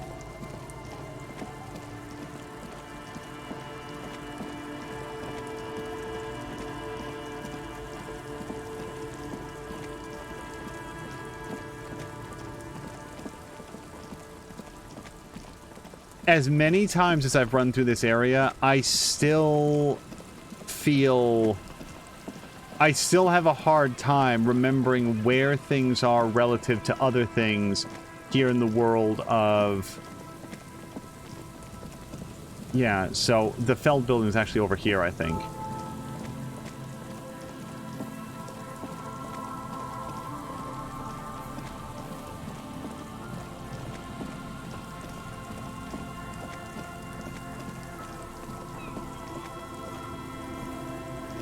Now, when I get down here, we're going to have to do a quick change of clothing in order to get into my physical instrument outfit. So we'll go to clothing, and I can't remember which is which. So while I'm just putting on clothing, I would just like to say that earlier today, we watched a movie that I had heard about, but neither of us had seen before. It was called Scary Stories to Tell in the Dark, and... it's an interesting movie in that I don't think that I can directly recommend it to a lot of the people that might be watching this stream or that we hang out here on Twitch, but it was very well made. That's right, that's the one. It was very well made, very well acted. I liked the writing. It was, one of the executive producers was Guillermo del Toro, and I'm already concerned that I'm mispronouncing that in some way, so my apologies if that's the sense. And it is, here's the important thing to know about it. Scary Stories to Tell in the Dark is not aimed as young as it might sound based on the title. However, it's also not for adults. And I gotta say that as an adult watching it, I was thinking to myself, man, if I had been in the target demographic for this movie of like 10 to 15 years old, I would have loved it. And frankly, parts of it probably would have scared the crap out of me. It's not very gory. It's just very well done. I gotta say, I was very impressed with it. So, yeah, positive movie review there. Behind the pipe, the maintenance door, rusted shut and half sunken in sand. Oh, I'm all the way up to 8%. Sure, why not? It looks too exhausting to even try. You'd only bloody your fingers on the rust. Sure. Well, that was certainly worth coming all the way back out here.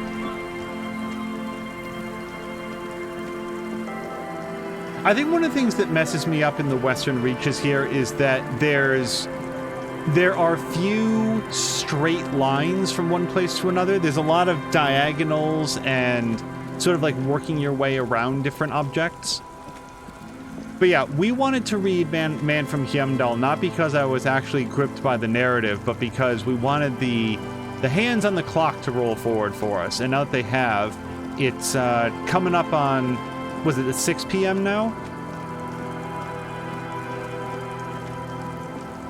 No, 5 p.m. God, I'm bad at math. I don't know why I would have thought that an odd number would have given me an even time. Oh, you know what? Let's call the radio station real quick.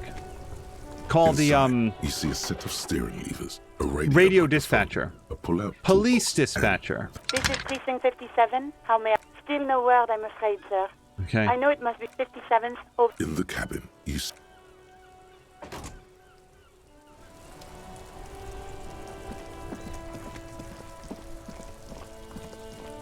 All right, let's see if it's late enough to do karaoke. Actually, I think we have to wait until after, anything before 5 p.m. is an evening, right?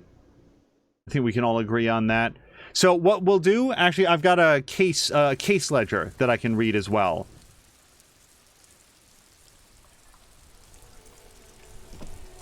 Okay, let's go to interact, and where's my case ledger?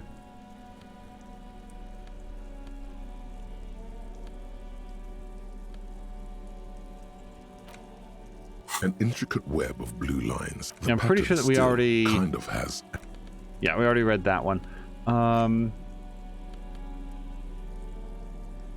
don't remember if I read the... Oh, you know what? I never listened to the Door Gunner Mega Mix. Let's listen to that. And... Yep, so I've got a boombox, and now I can put in the tape. The porter reel is just what you needed. The reels attach to the apparatus with a satisfying click. You push commencer, and the tape starts spinning. Violent static and machine sounds fill the air. This isn't Revachol. This is a fucking village. I can almost see the elephants. Another loud screech, some kind of machinery. The harbor. That's the son of a Kvalsund crane. Wait, I thought this was a song. When this shit is done, I'm gonna tear that place up. Soldier of the Apocalypse style. Kill shit. Dogs and chickens, too. Gonna run a room, Cordy. A real nice room. I don't give a shit. I'm fucking done. I'm done mentally. I'll fucking do them all in. Rape that disco cunt on the counter. You know, the dance a whore upstairs. Do it Kohoi style. Okay, we did hear this before. Thought it was music. Never did get that taste out of my mouth. The lieutenant presses the button marked Arrête on your porter reel. The tape stops spinning. I think we've got a few more questions for class here, don't you? No. As you take out the tape, the boombox tunes itself. The contrast feels chilly. Okay, so when it said Mega Mix, I misunderstood what that was. So, yeah, let's read something in the ledger. Oh, interact. It's the ledger you found in the trash. Without resistance or sound, the two panels move against each other. It's slightly, ever so slightly. Okay, so we're going to browse some case files, because it's only been 1 minute. The arson, petty theft, spousal abuse. Handwritten logs on dozens of investigations date back to January 51. Stamped case files. Commit to paper. You don't exactly close them. so much as distance yourself from the smelly papers. Inspect the clip, browse the case files, read a case file. That's what I wanted. It takes about half an hour to piece one together, using the system you've devised. Which one do you want? Oh, so Moo is here saying, back, don't call me again, kid. That's the whole point of summer camp. Well, in all seriousness, I do hope that they're having a great time, Moo. Sometimes there can be some homesickness, but that tends to boil away when you're having a good time. And hello to Brian. Brian, I hope that you're having a nice Saturday so far. Hopefully get some time off from work. So let's read about the mysterious case of the couch in an unexpected location. Some assholes brought their couch outside and hung out on it. In the middle of the street, on the roof, on the hillside by the motorway. You know, at an unexpected location. They were young, and they thought they looked cool on it. They looked really cool, like a rock band. Yes, as you've said here, insufferable rock and roll assholes. Young people are the worst. So anyway, you got a complaint about the damn sofa, or couch, or whatever it was. They were leaving it out in all these unexpected and whimsical locations. They took it, too, where they also took photos of themselves on it, and smoked cigarettes, because they felt it's intellectual. They also drank coffee. That part wasn't said aloud. Cigarette butts, coffee cups, stupid couch. You had to clean it all up, and you did. So congratulations to you. Case solved. I got 5 experience points for that. I don't think I got experience points for the last one that I read, the case of the square bullet holes. No, you didn't have time for that. These notes show that you have what is called a real goddamn job. You don't have time to be chasing down the couch assholes. You have a real job to do. What next? Well, next, wow, we spent almost an hour on that. Look, it's almost, 7 p.m.? Why am I so bad? 6 p.m. Okay, I can revisit this. Not much has changed. Put it away. Put that away. Now, if I'm going to sing karaoke, we want to be at our absolute best drama. So we're going to put on this outfit and this mesh top and this bow tie. And do I have like a better hat? Or sunglasses? Empathy and logic, savoir-faire and visual calculus. Ooh. I thought I had one more thing to really bring the whole ensemble together. Jeans. Savoir-faire. Empathy and logic. I should really organize this some way myself if the game won't do it for me. Logic, yeah. I can put on a perception visor. I don't think I have any dramatic pants.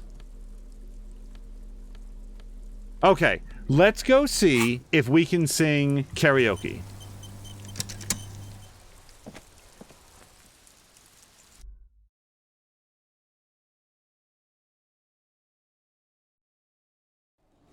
Also, Moo is clarifying that the biggest bug, eldest child, doesn't even want to talk. They're busy being a social butterfly. It's just the baby bug who wants to talk to his mama. Well, I'm glad that they know that they can reach out if they want to, if they need to. That's very cool. Okay, I'm just constantly saving at this point. This is late enough, right? This is evening. We can do karaoke now? The stage is all set up for your performance. Feels silent. You can hear the pellets creak under your feet.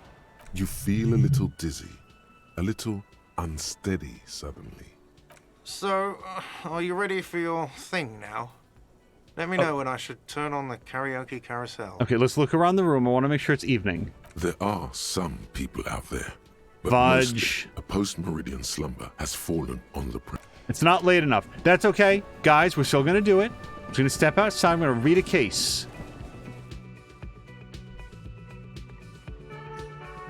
Brian is saying that military time would put this at 5:43 p.m. Yeah, I was hoping 5 p.m. and later would be late enough, but let's go to interact or tools. Here we go.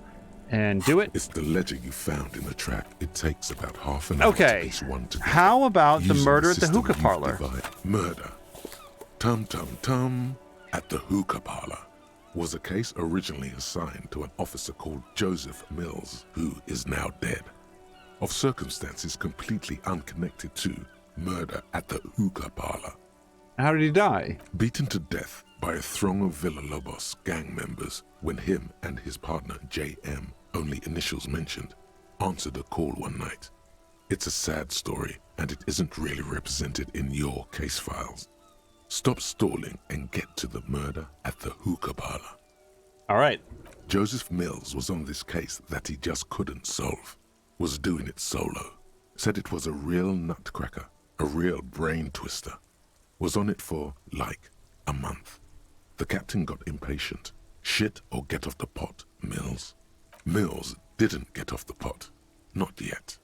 He kept at it for a couple of weeks more, racking his brains, running with every theory, as outlandish as they seemed. Still couldn't solve the murder at the hookah parlor. Tough case, he said. Toughest he's ever had. Was Joseph Mills a good cop? No. He was awful. Awful sense of humor, too. The worst jokes you've ever heard. Really rapey. Still, he'd been on it for months now. Said it was the final case. Said it was uncrackable. That murderer vanished into thin air. That goddamn hookah parlor was all he talked about. Okay, so the case is handed to you because Mills isn't getting anywhere, and you look into it. Here's the setup. A young man is found dead in a hookah parlor. You know, those places where you go and smoke bubblegum-flavored vapor all day. Sounds really cool. Yeah, really lame. So anyway, young man in his 20s found with his skull busted open, right on the floor of the hookah parlor, in the middle of the day. No one else is in there. Only client that day. In perfect health, too. Some kind of movie producer. No one enters. No one exits. He's just sucking on his watermelon hookah all morning, all noon, like he usually does. He's a regular. No calls, nothing. Just sucking on the hookah until 15:45. Then bam, he's dead on the floor with his skull busted open, blood everywhere. What happened? How can it be? So speaking of 1545, Brian is saying that his dad drilled him on military time so that he'd know it. It's a good skill to have, as you can tell from a game like this.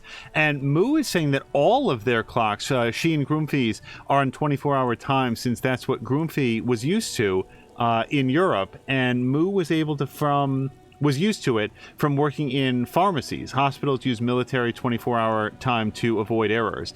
That's a good policy to have.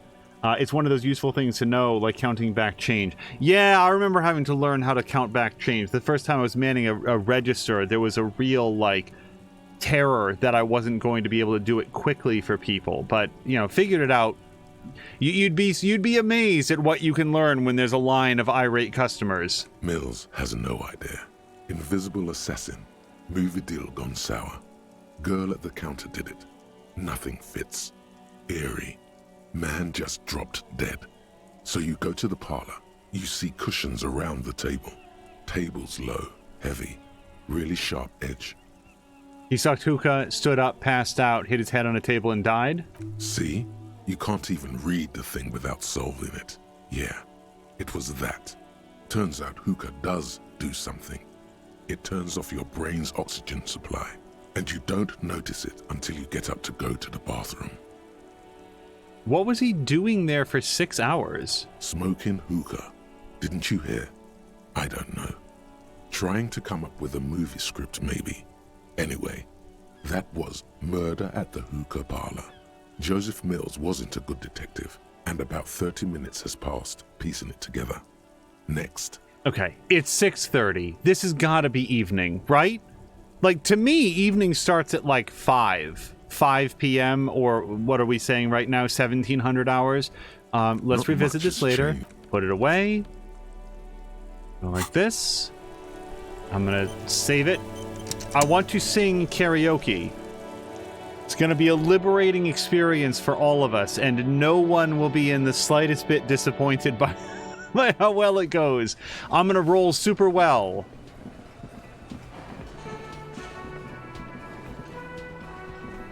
The stage is all set up for your performance. You feel a little... So, all right, look around the room.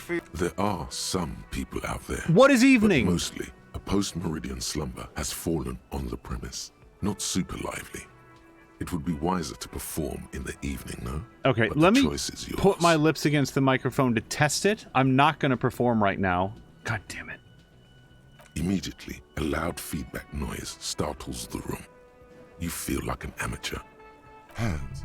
Where do you put your hands? Oh, no!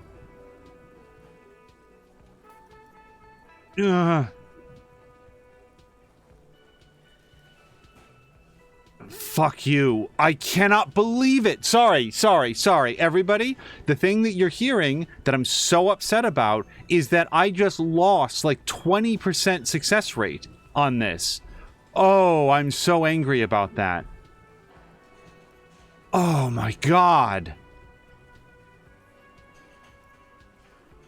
I've never been more tempted to reload. I've never been more tempted to reload than this. I need this to succeed. I fail so many of these attempts. I'm gonna have to read in the stupid journal again. Hold on a second. Oops.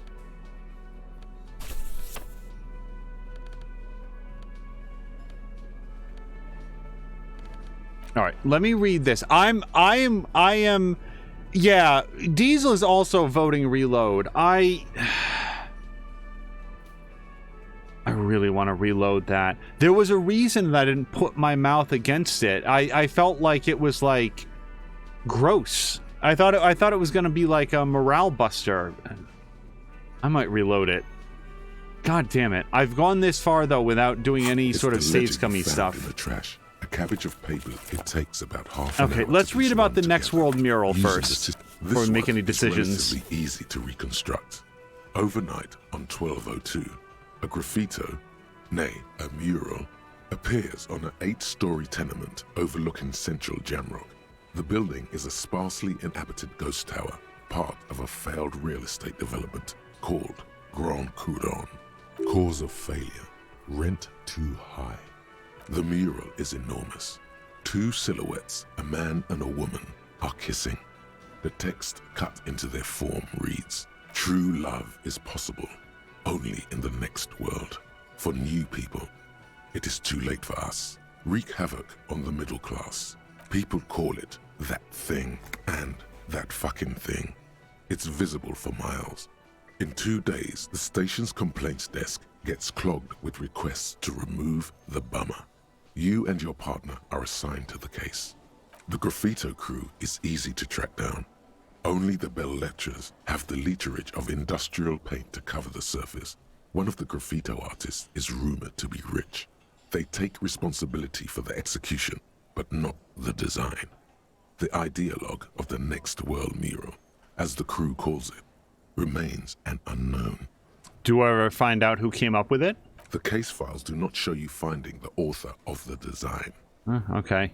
The crew agrees to clean up after themselves. However, your partner, JV, is against the removal, citing public support for conservation. This leads to a debate in Precinct 41, which then spreads to the streets of Jamrock, ending in a rare plebiscite organized by you and the rest of Row 3.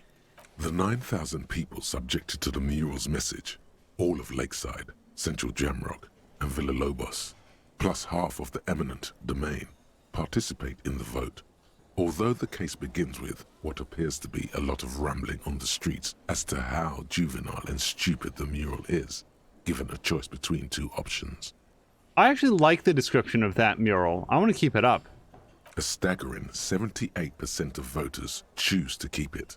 Turns out the opposition were a loud minority. And that love truly is possible in the next world for new people. And it is too late for us. I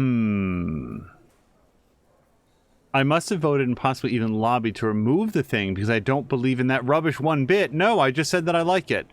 So, the middle class are not to be blamed. It's human nature. Did anyone ask you what you believe in, man with the smelly toilet ledger? What do you want to tackle next? You have something? Or are we done? Well, let's just continue on. The unsolvable case. A.K.A. Leslie and Burke, A.K.A. The public indecency drunk and the property damage drunk, is a cursed case. It has been passed from unsuspecting officer to unsuspecting officer for 10 years. On January 29, the unsolvable case made its way to you. Why you accepted it, it is unclear. Every officer, and indeed most civilians in Jamrock, know it's unsolvable. You were so drunk you didn't remember what it was when you signed on. That, or you were high. Leslie will always take his pants off when he's drunk. Burke will always trash everything. It's just what they do. It is their nature. You cannot change the nature of a man, and you can't lock them away because public indecency and small-scale property damage are not punishable by incarceration. The only way for Leslie to stop displaying his genitals and for Burke to stop attacking things would be for them to stop drinking alcohol, which in their 40s or 50s, it's hard to tell because of their distorted features, is a medical improbability. Couldn't we just keep him off the streets? You would think that, but you're wrong. Where's the fun in exposing your genitals or breaking stuff in your own home? No, Leslie and Burke are on the corner of Main Street and Perdition, because that's where the action is. Can you keep yourself off the streets? Threatening, fines, dragging them to the station, locking them up in the hellholes they live in, locking them up in the station, hypnotherapy, even trying to get the local gang of Zemyaki to take them out. The Zemyaki gave them ethanol, so Burke and Leslie would expose and rampage even harder. You tried it all, and still the complaints wouldn't stop, as they hadn't stopped for 10 years. It's plain to see from the files that you, Satellite Officer JV, and Special Consultant TH, had more important cases to attend to. You uncover cross-reference to several ongoing investigations, each brought to a standstill every time you drive down Main Street. Because there they are, on the corner of Perdition. And what is Leslie doing? Okay, I didn't remember their names, so fortunately we can scroll back. Leslie is public indecency. Good, you're learning. If the files are to be trusted, that's all there is to it. That and Burke breaking things, and the fact that they're both drunk. But then again, so are you. The case becomes considerably less comic one day when Burke takes a swing at your ledger. He must have it confused with the property he likes to damage. But the joke's on him. The officer is also drunk. Way more drunk than Burke there. And let's be fair, you also have party eyes. You slam the hardened plastic board in his face, then proceed to beat him unconscious with it. In the process, the ledger sustains damage. The compartment within, reserved for permeable documents, is jammed shut. You stop your assault on the now unconscious Burke to open it, but are unable to do so. The officer began to cry, reports Leslie, who, at this point, is tending to Burke. He came at us, and at us. I think he was trying to kill Burko. While trying to kill Burko, you slowly come around. The permeables compartment is open. You've smashed it open on poor Burko's kneecaps. The good news is, Burke can't walk anymore. This is... like, even within the scope of this game, the whole thing about just, like, beating this man... like, walk ever? Can't get out of his apartment. An invalid. With Burke to tend to, Leslie cuts back on the indecent exposure. Maybe he flashes his genitals to Burke. Who knows? But both drunks are off the street. The complaints stop. The unsolvable case is solved. Jesus. Which is also why the officer responsible narrowly escapes a disciplinary hearing. The end. Do you want to read another one? Not especially. Not much has changed. So, with the beating a man to a point where he's no longer able to walk story under our belt, it's time for karaoke. The stage is all. You feel a little... So, are you ready for your... The bar is full and buzzing with chatter. No one is paying you any attention. But still you feel your knees turn to noodles. Okay, now a couple is looking at you. Even worse. Okay, So, allegedly we can do this.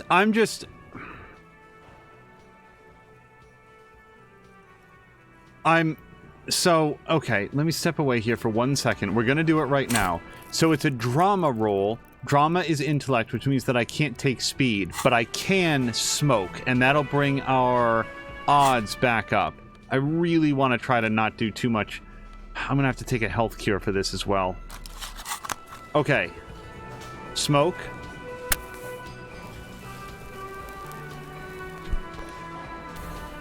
And now take a health cure before I die.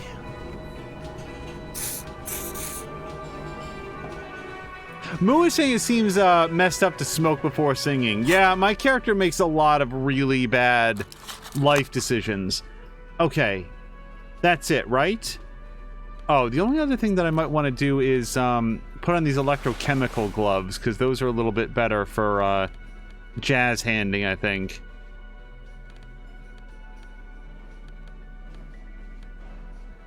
Okay. The stage. If I fail this test, I might really reload this. It's the one thing I want to do. You feel a little. So, are you ready for your thing now? I am. Let me know when I should turn on the karaoke carousel. 83%. I swear to God, if this thing doesn't flash green, I'm gonna be so angry. The air is thick with anticipation. Someone dims the lights as the music starts. Okay, here we go.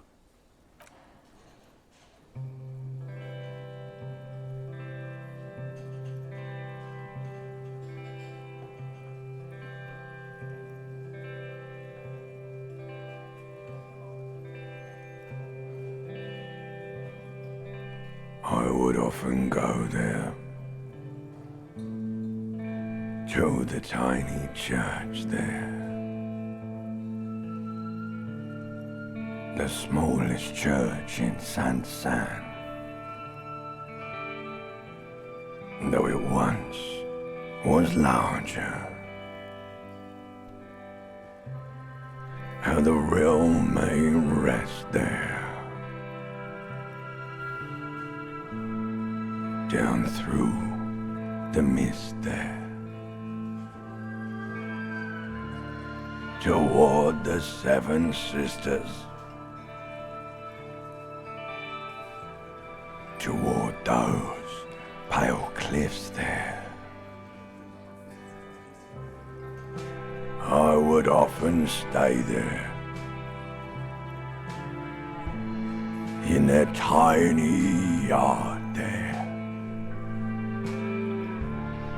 I have been so glad here, looking forward to the past here. But now, you are all alone. None of this matters. No, none of this matters at all.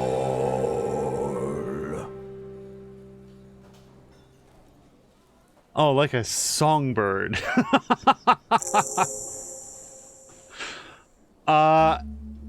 Also, wait, so that was Ancient Reptilian Brain, but that was my character singing, though, right? Like, that's how he sounds?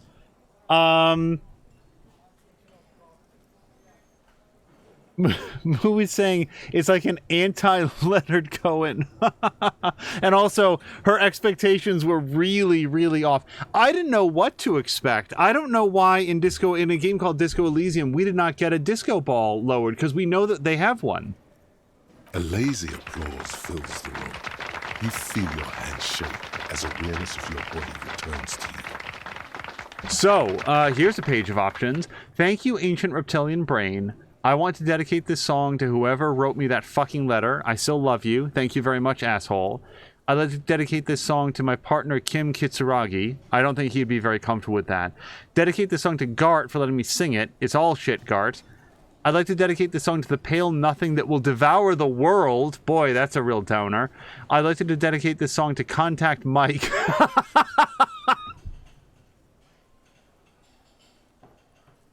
sorry for anybody who hasn't like been here for the Contact Mike saga. Apparently Contact Mike is my character's favorite boxer, which I learned about accidentally in a conversation where he just started prattling on endlessly about Contact Mike. I actually really like this one. I like to dedicate the song to the RCM. Please don't fire me. Dedicate the song to anyone. I performed it for myself. Ooh. But no, I really like the Contact Mike one. The microphone amplifies your voice in an uncomfortable manner. Someone coughs. Most people have gone back to talking now. Good. Are we ready? I want to unplug the microphone now. Last words? Let's see. Evening will come. We will sow the white sail. Workers of the world unite. Well, I am very communist these days. Yeah, do it. Is that it? That's it. Okay. So, that was definitely a sequence of things that happened. I don't know if I want to wear the bow tie or whatever. Should I drink that horrible blue alcohol now? I really am at a point in the game where I'm like, I'll try anything at this point, because I feel like I have really exhausted so many of my normal options. Yeah, I'm putting on the boring pants again. Moo was saying that Yakuza has definitely given me some strong karaoke expectations. I'm going to save it again now. And we're just going to pause for 1 second. I'm going to throw out some of those other shout-outs that we were talking about. So let's just make sure that we don't cause any issues. And we're going to do a shout-out for I Moo, do you Moo too. And Caroluna. And how about some groom fee? There we go.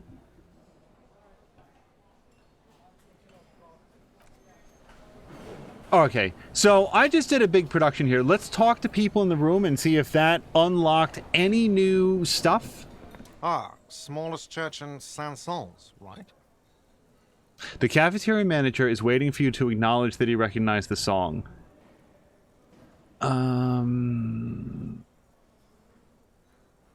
I fucking rocked that shit. It was alright. Subdued. I might start letting people up there again. Now, what can I do for you? He doesn't sound like he thinks you rocked it. Well, that's good enough for now. Now, I was talking to these assholes. Again? I can't believe this shit. Nope, he's got nothing new to say. Yeah, Moo, weekend is going real well. Yes? What is it? Hey, I really don't want to call her this. Hey, did you hear that? Did you hear me sing? That was pretty good, Harry. Wasn't it, Jean? That was, yeah, that was absolute shit, if you want my opinion. Drunken shit. Haven't wanted anything to end this badly since I had cluster headaches. Oh, God. I don't get cluster headaches. Jesus Christ. Wow. That's a very good insult. Horrible. Truly horrible. I beg of you, don't ever subject anyone to this torture again. I mean, seriously, you need to. Jean, he's not right. Don't make it worse. And I really liked it. She actually did. Okay, well, we got 5 more experience points for that. I'll take it. Can we talk to Smoker on the balcony again? Hi again, Gendarme. Nope. Okay. Bye-bye, Gendarme.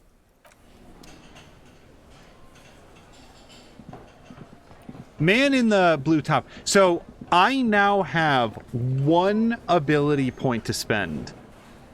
I don't have any idea what to spend it on. Because there's so many things that I want. The Copper-nado is back. What do you want? Oh, you know what we never said to him? I talked to Joyce, the merc you hanged. His friends are coming for you. Yeah, now that we're on good terms. Yeah, Joyce.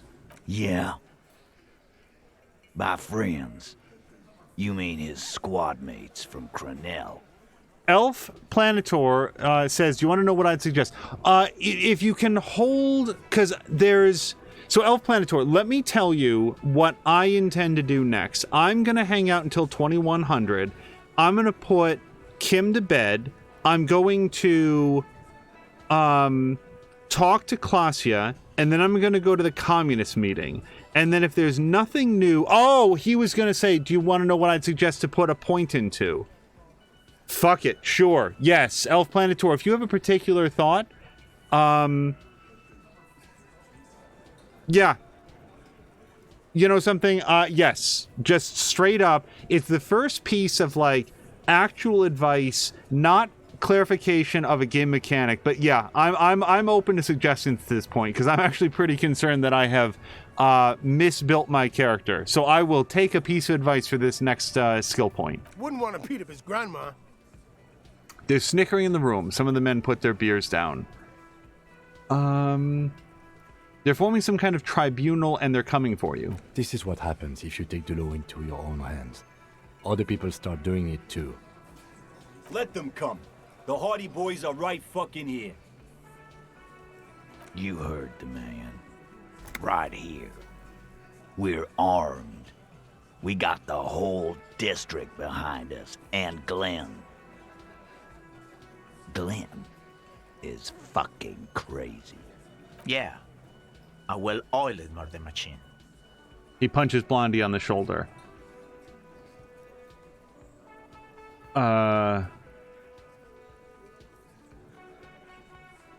Do you know that a single Cerace giant hornet can kill 40 bees a minute? I do remember that coming up in conversation. I cannot possibly imagine why they would care about that. This Krenel is bad news. You know that, right? So are the local gangs. The fucking Barmy Army. And the Madre scum. You've been out there. Seen any around? Yeah. Where are they now, huh? Sent back to Madre in an airtight cargo crate. These people are trained military professionals. Special forces, as you said. They're not a gang or Barmy Army. No, they're not. They're uncoordinated and drunk. Don't forget, we're listening in on their communications. Their shit is way apart. The mercenaries have automatic weapons. We got weapons of our own. We got Ister 50s, Zeelagers. Glenn's got a knock cannon at home. Are those going to piece this armor? See the ones on my hands? I guess we're gonna see, aren't we? That was an unsure phrasing. Well, I hope for your sake that you're right. Right about what? That a 50 caliber bullet goes through shit? Yeah, I am. Yeah, well, Joyce says they've gone rogue and no one is controlling them. Big fucking surprise. They hire psycho scum, arm them to the teeth, and let them loose in the city. What do you think is gonna happen? Hey, weird hornet detail. The fuck is that supposed to mean? You're the bees, they're the hornet. We're not bees. We're men. We're socialists. Not socialist enough for me, buddy. Easy, E. He's trying to phase you. What are you trying to do? Scare my men? All right. What do you mean, okay?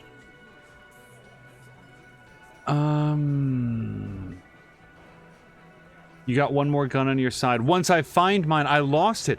Whoa. Do you think that we can inspire him to help us find Ruby by saying, yeah. All right. I like this. So here's what we're going to say. I mean, okay, you got one more gun on your side. Once I find mine, I lost it. Golly gee willikers. I sure would like to find my gun, Titus. We don't need you or your lost gun. We all have our guns. We'll just use those if it's okay with you. Lost gun or not, you're going to need help. We are offering it. The lieutenant looks Titus in the eye. Okay, I accept the offer, but I'll believe it when I see it. He appreciates it, but can only accept it conditionally. So, also I should just note that my offer to help him against the mercenaries, that is what I would have chosen anyway. That wasn't just about trying to find my gun, which I'd really like to have.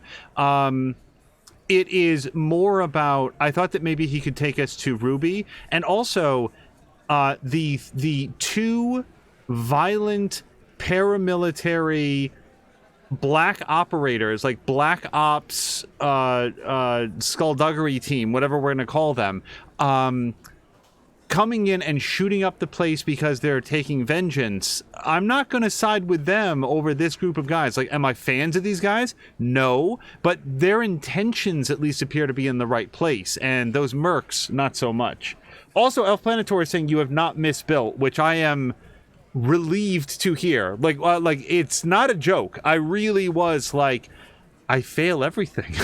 Fail everything that I do, and I don't know how to proceed. So until absolutely every avenue is cut off, I intend to keep going, but yikes.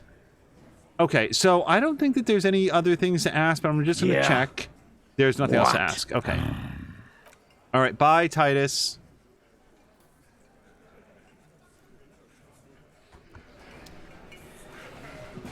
So, if I was to put in a point, let me just look at my map, because I'll tell you what I would do.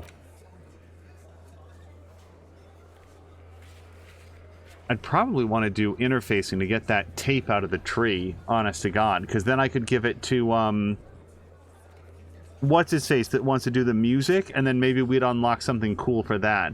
The other thing... Oh, actually, no, I take it back. I take it back. I'd put a point into Savoir Faire. Delete everything I just said. I would put a point into Savoir Faire, because I want to get up on that stupid roof. That's what I would do.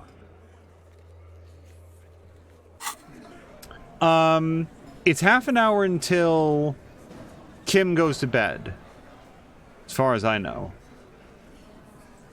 Is there anything else I can do, or do I just read a book for a while? Let's look. Gary the Cryptofascist is gone forever. I'll never see him again. I can't empathize with Kuno. I don't... Well, I can go check the ice cream maker, but I don't think that, at best, I don't think that anything's going to happen until tomorrow. Most of these white ones... You know something? I was actually thinking that I wanted to buy a set of dice. I don't even know why my character would want that, but I do like supporting small businesses. Savoir Faire would let you retry the cloak as well, Elf Planitor says. So, yeah, I'll probably do that. I'm gonna go buy some more health cures, because I like to smoke and take speed. And in game terms, that means that I am running low on health all the time.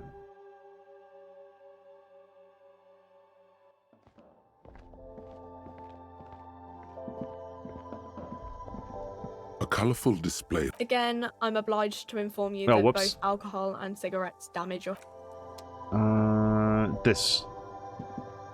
A small cabinet on the wall is filled with various... Okay, here. I hope Saint Baptiste makes you feel better or something. I want to have Mia do a me accents with her. I want Mia to do her for a minute or whatever it is. Yeah, I gotta say, I was surprised that my character apparently sounds like internal lizard brain. It's been a long time since I've talked to racist lorry driver, because I hate him so much. Looking for something odd? Come to tell me to fuck off again? It's anything. not the most popular topic nowadays, with the coalition in charge and all. You might want to change the topic. That is, bury your head under the sand like common sheep. To be honest, I can't really remember what that means. Please explain. People who've studied these things say that you and me are superior by design. So, naturally, we Occidentals should be in charge. Obviously, you can see the merits in that. Race is a simplistic means of social classification based on easily observed attributes, hunches, and pseudoscience. Can I say that? Oh, I guess this is me saying that. You just look at people and make arbitrary judgments. The lieutenant tries to remain impassive, but the slight arch of his eyebrow tells you that he's liking it. As arbitrary as any judgment, that doesn't make it less of a fact. We'll have to use facts. Huh? Once you accept it, you'll gain the clarity of understanding. Okay, what else have you thought up? So, lately we Occidentals have experienced an unfortunate downturn when members of the superior race cease to believe in their innate superiority. They stop competing for resources. Okay, so that one we heard before, and... This concerns you, policeman, so you better be vigilant. The damn kips are showing up good lately. Same with the mosquitoes. And the other intruder species too. They're on the precipice of cultural victory. Cultural victory? What is this then? Okay, just jump ahead. Oh? I'm not down with this. Yeah, like, what else am I supposed to say here? How am I not going to go with the go fuck yourself option? Don't push your... Got it. Okay, I still fucking hate that guy. Okay, so... let's do a couple things before Kim goes to bed. Mia and I, in particular, have had some conversations about... the difference between having a game that includes themes of racism versus a game that advances the ideas of racism, like promotes the ideas of racism. And I feel that very much... Whoa. Let me finish that thought first, because it's an important one. I feel very much that this game falls into the first category. That this game is presenting a very different world, but one that has a lot of recognizable human behaviors, like smoking, like taking speed, like partying, as Klasia and Lely were doing, ideas of like falsified police reports and stuff, and racism, that's one of the ugly human behaviors that exists in this game because it is reflective of human nature and how people, as Rhetoric put it there so eloquently, tend to divide each other up into arbitrary classifications based on easily identifiable, easily observed attributes that don't actually mean anything. They just help to divide people into us versus them. The reason that I don't see anything in this game that actually promotes the idea of racism is that the nations and the races referenced here are almost entirely fictional, and I can only just barely clasp on to what any of them are saying. I'd really have to sit down with a little chart and write out, okay, so the people from Mask seem like they're generally... similar to real-world people that live in this part of the country, and then you've got the Sumerians or whatever. It's like Seminese, like, I don't know. I don't know what any of them are talking about. And when you have to put that much effort into even figuring out what the racists are saying, it doesn't feel like a very effective recruiting tool to make people think that racism is a good idea. Also, the game does such a upfront way of allowing you to say, go fuck yourself, which I really appreciate. So that has been the tone of some of the conversations that I've had with Mia specifically about this game. She finds a lot of the subject matter very, very distasteful, very unpleasant, and I see that. I really do. But if I felt like this game was promoting racism, I would not be continuing with it. That was something that I was very concerned that the game Blacksad Under the Skin teetered towards. That was Blacksad was made with a very different sort of cultural perspective, I think because it's based on a Spanish comic book, and it's not fair of me to hold the game and the writing that is based on that to my own cultural standards, right? It's made by a different, just different, a different part of the world, a different outlook onto the world. But at the same time, like, I was playing it being like, oh no, some of this seems very unfortunate to my eyes, and that was a whole other thing. So that's sort of where I feel there's a difference. Yeah, and that all came up. I was thinking, like, how did I get on this? Because we just talked with Racist Lorry Driver again, and he just, I really dislike that guy. Okay, let's look at this. A magnesium supplement you rub on your chest and live a happy, magnesium-rich life. Why did I just say that? Is that this hive over here that's filled with locusts? I don't know why my character was just observing that.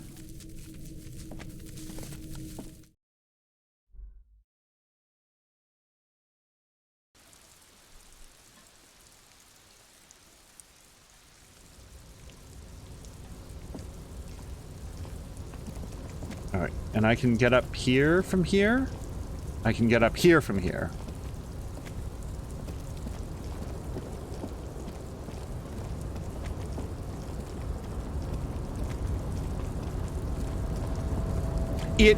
I'm not gonna lie, it drives me a little bit nuts that my character, like, if you were here, couldn't you just step down onto that pipe and then down here? And even if it felt like it was rickety, you could just jump down there. What is that, 6-7 feet? I am not Mr. Parkour, and I'm just letting you know that I could jump down here without any problem at all. Look at this. Look, I mean, it's not even, anyway, everybody sees it. Okay, so here's what happens next. I'm gonna go in here. Wait, do I have 2 points? I might have 2 points. Where did I get a second point from? Well, whatever. Savoir-faire.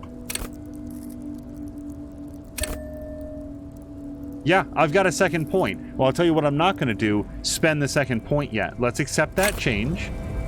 And B, let's make sure that I don't have anything here that is negative savoir-faire, because Lord knows I have them. And then, do I have anything that's pro savoir-faire? I'm going to put on this shirt, because even though it's not a physical instrument check, it does seem like the sort of thing that would be good to have.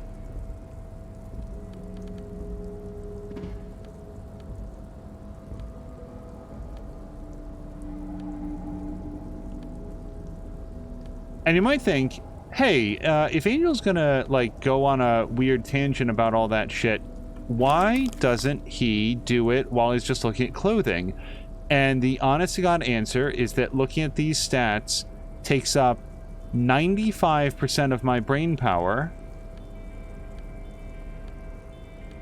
Okay, so I did get one additional savoir-faire. Nothing says savoir-faire like putting on sunglasses at night. So I'm gonna save it. A tarpaulin cloak is still caught on the railing. No one has claimed it for their own. Oh, I'm backed up by a physical instrument. All right, 58%. Ah, fuck.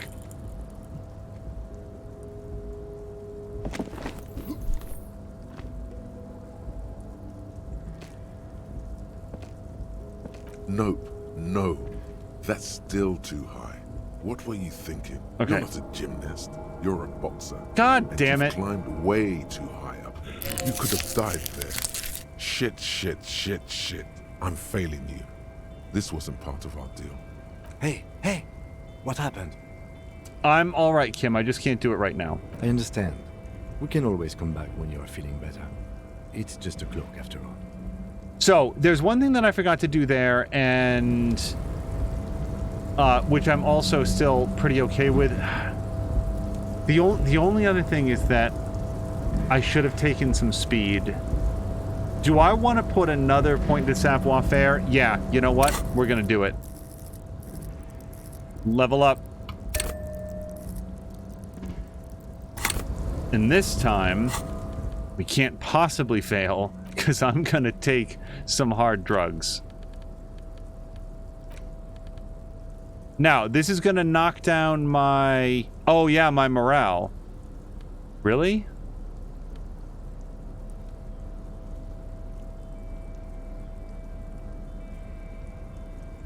Yeah.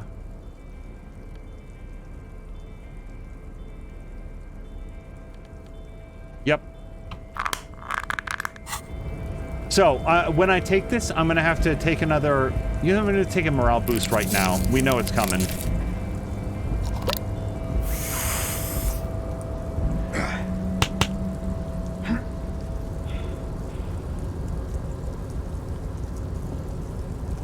tarpaulin cloak is still caught on the 83%. No one has claimed it for their own. You guys, everybody look. This is going to be awesome. What? As you reach here, a chilly breeze engulfs you, sharpening your senses. I feel like closing my eyes is extremely dangerous. Continue the voyage. I just popped so much speed, though. I feel like I have to close my eyes. We're gonna do it. Ankles tingling from the tension, blood roaring in your ears. You are ready for your rendezvous with the concrete pavement below. Okay, I got an extra point of morale for that. Continue the voyage. As the concrete floor welcomes you, you realize it's been a while since you felt so alive, alert, capable. Must be the adrenaline. I knew you could do it. My climbing down might not have been as disco as your jump, but at least we can explore the harbor now. With your feet firmly planted on the concrete, the noise of the harbor rushes back in. Okay. I do not know why we had to leap. Okay, Esprit de Corps and +1 shivers. That's great. It didn't have my gun or badge in it, but I knew that from the badge. So, there's one more thing I want to do while I'm still hopped up on speed. I want to go climb that ladder.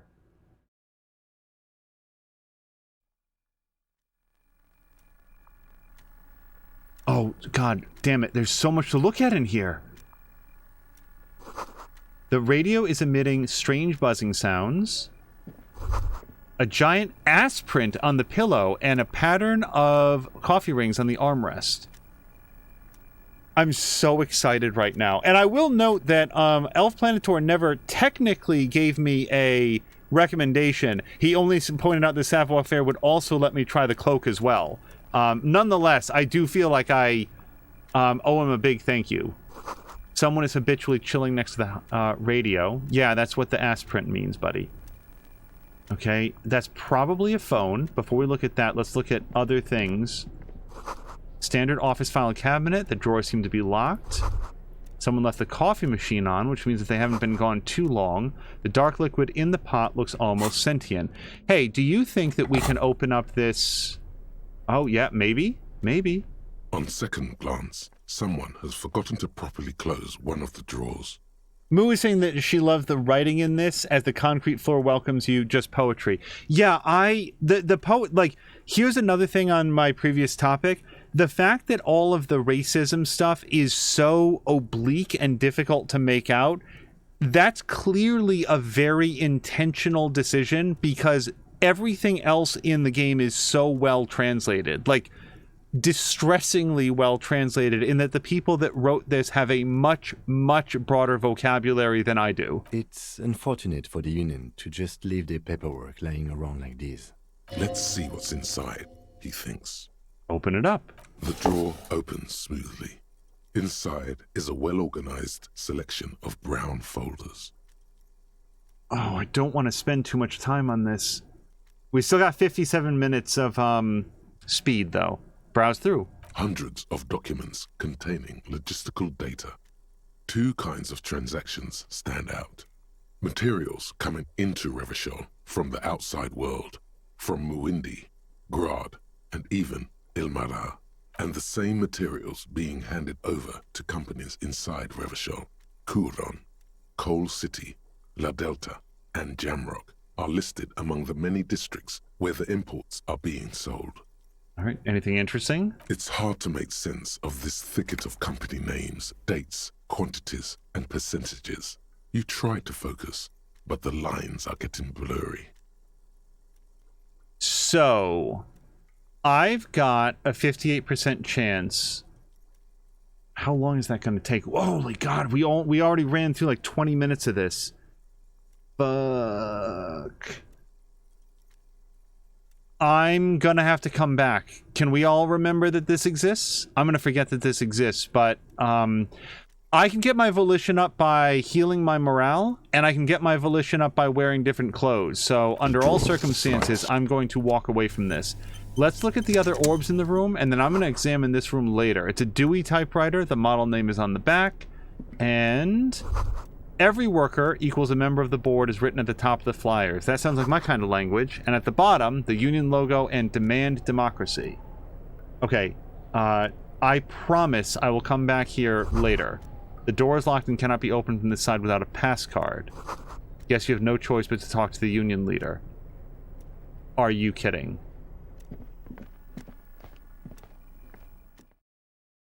I'm very concerned. Not very concerned. Like, I have lots more speed. But I really wanted to try that ladder before this speed wore off. We've traded one cage for another. I can't get out. Okay, well, then we're just gonna have to live with this decision.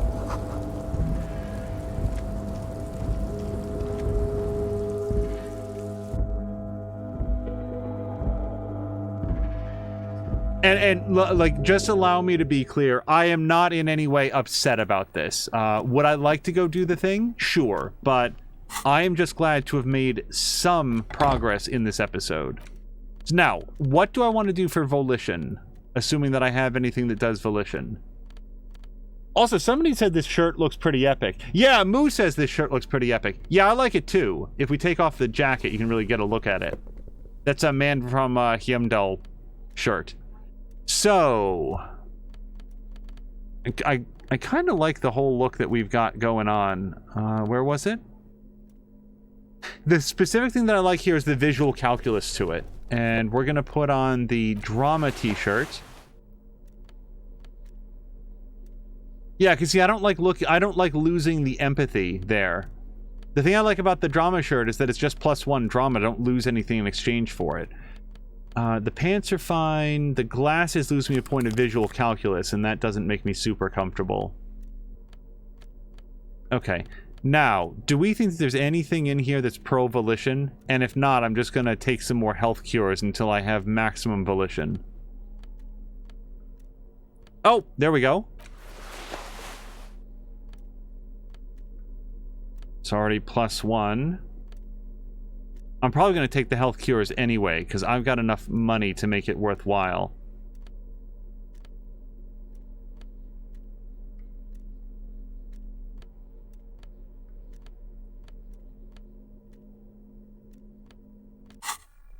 Okay. Then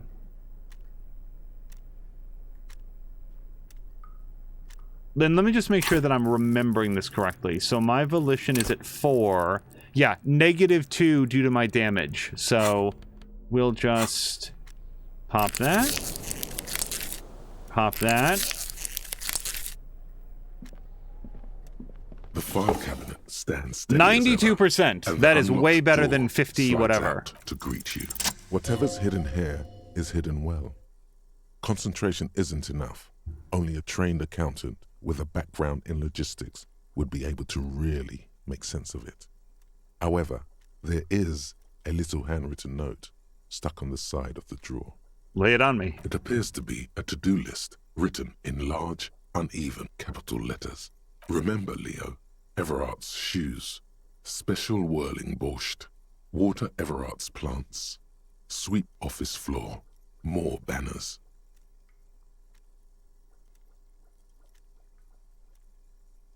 All items on the list have been crossed out, and the note itself is crumpled.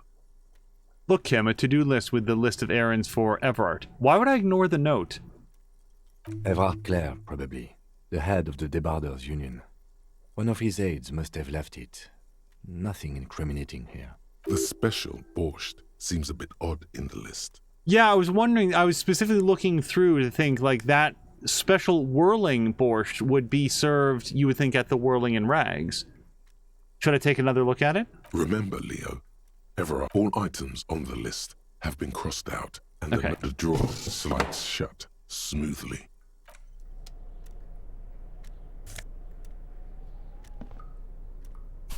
Okay, we'll look at that book at some point when I need to pass time, or I don't have like special bonuses going.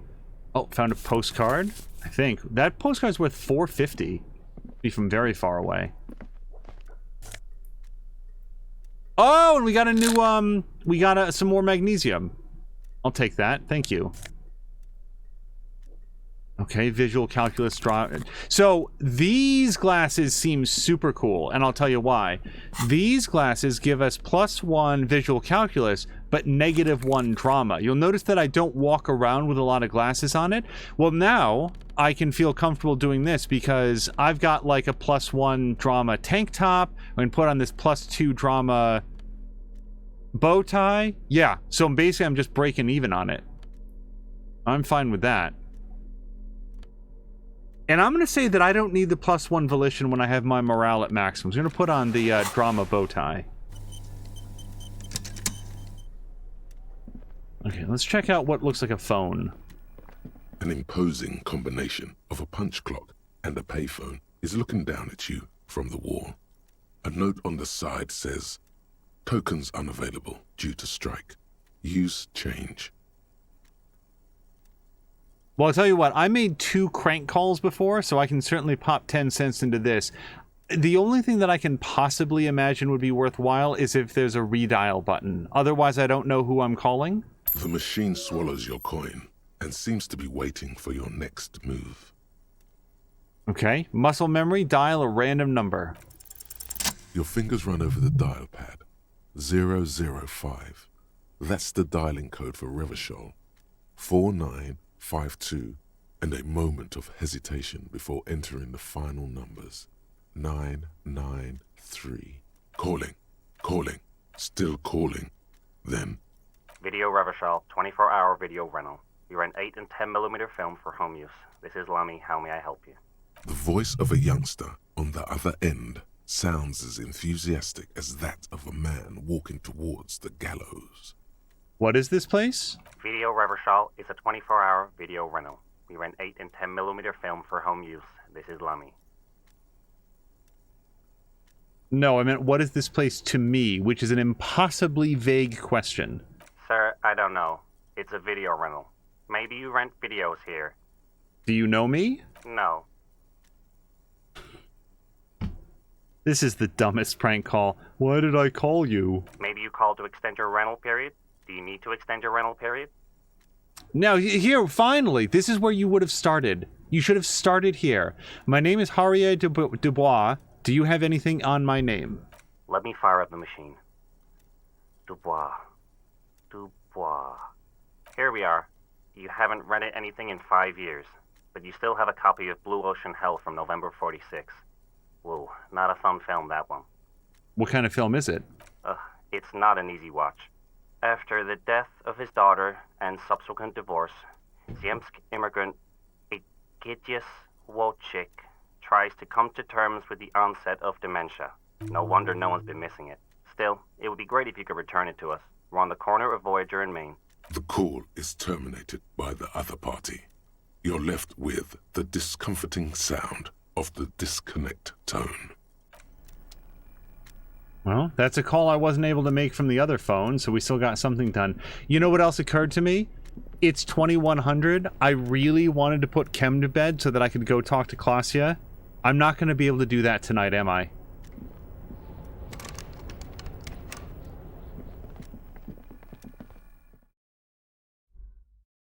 Oh, that's a good point. I'm going to equip a plastic bag. I should have done that. Hold on. I got to go back in there. Because I need my trash bag. There it is. Oh, and please put the pills away. As far as I know, the tear or plastic bottles that you can recycle don't show up unless you're holding the bag. So let me just go around in here with the nice once-over. Nope, nothing. Okay.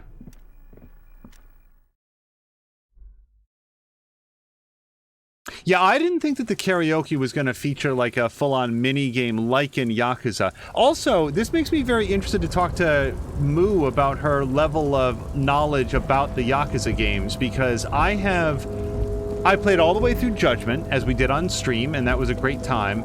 And I've seen a lot of the... Hold on. Yakuza games all around you, great machines in quiescence, which probably just means that they're turned off. Every composite eye of halogen lights watches you, emitting a low buzz.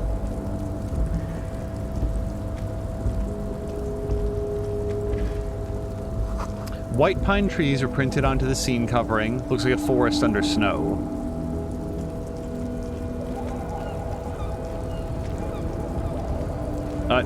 Oh, it is going over there. Okay. A rusting control panel with several knobs. 2 buttons marked Marche and Arrête are faded with use. It seems to control the large crane above. A container is attached to its hook block. Allumer on, éteindre off. Well, hold on a second. But before I do anything crazy, that's going to do something, and I don't know if it's going to get me arrested, beaten up, encountering Measurehead, or something else. So let me just go look over here. Ah, look at all the bottles. If Measurehead's going to punch me to death, at least I'm going to have lots of recycling in my pockets when I die. Numerous empty bottles of Commodore Red and Potent Pilsner. At least 3 packs worth of cigarette butts. This is the night watchman's booth. The name on the door reads, René Arnaud. Moose says a friend of ours has played through a bunch, all of the Yakuza games, and I've watched a bunch of his streams, so I know bits and pieces, but not a whole lot. He streams weekday mornings. Usually I just listen with half a ear while doing something else. Yeah, Moose, so Judgment was a spin-off game from them, and from the same studio, and I really, really liked it, and... Like, I very much want to play through all the Yakuza games, but also there's 6 of the main ones, and then Like a Dragon just came out, and it's like, woof, so much.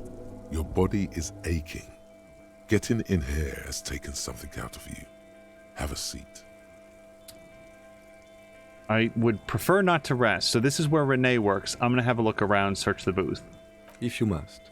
But please hurry. We are pretty easy to spot up here. It's pretty late in the evening, Kim. Nothing incriminating catches your eye. The cabinets are clean and their sparse contents meticulously organized. There's a framed photograph on the table. Looks like the inhabitant is rather pedantic when it comes to order. Let's check out the picture. It's a black and white photo of a young couple out in a street fair. The man, René, is dressed in a Royal Carabinier uniform. The girl is young and very pretty. She is smiling playfully at the camera. Yeah, there was something like between Renee and Harold or whatever his friend is about a young woman, wasn't there? Renee looks like he's about to smile. This photo must be tied to some good memories. Why did you take that picture of Renee?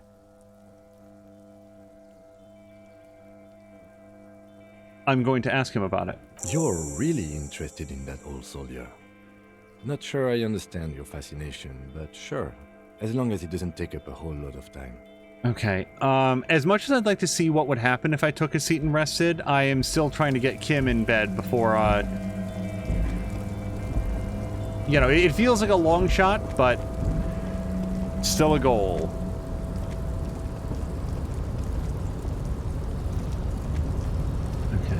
Can I get up here right now? Yes, I can. And there's 2 things to look at, including this thing that's going to give me an experience point. You see faded industrial lettering on the platform Kvalsund.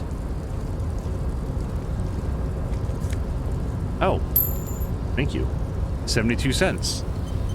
Moo says that the Yakuza game seems like they have a really good and immersive storyline, and I get to tick a lot of the side quest stuff, like karaoke and playing arcade games and or claw games. Yeah, so Moo, that was one of the things... Whoops, hold on.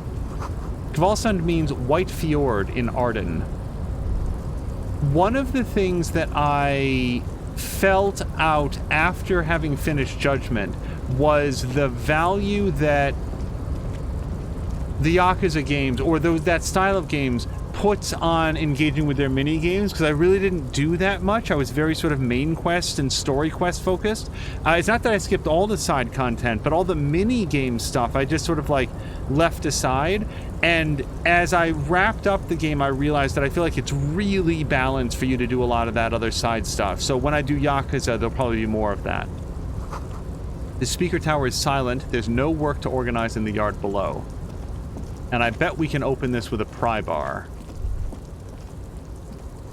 The musk of oil and rust comes from the chasm in front of you, smells like blood. Alright, let's put that in the hand. Yeah, now it opens up. And we got some plus half-light gloves. By Faln. Of course we did.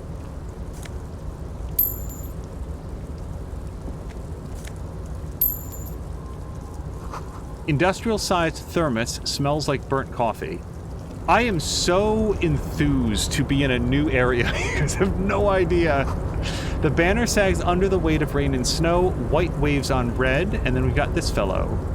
Container, container, I'll turn you nice and red. Container, container, put the logos on. The lyrics to this container song are being made up as he goes along. The accent is so thick, it's impossible not to notice he's Ubi, from the vanishing peninsula of Ubisunt on Muindi.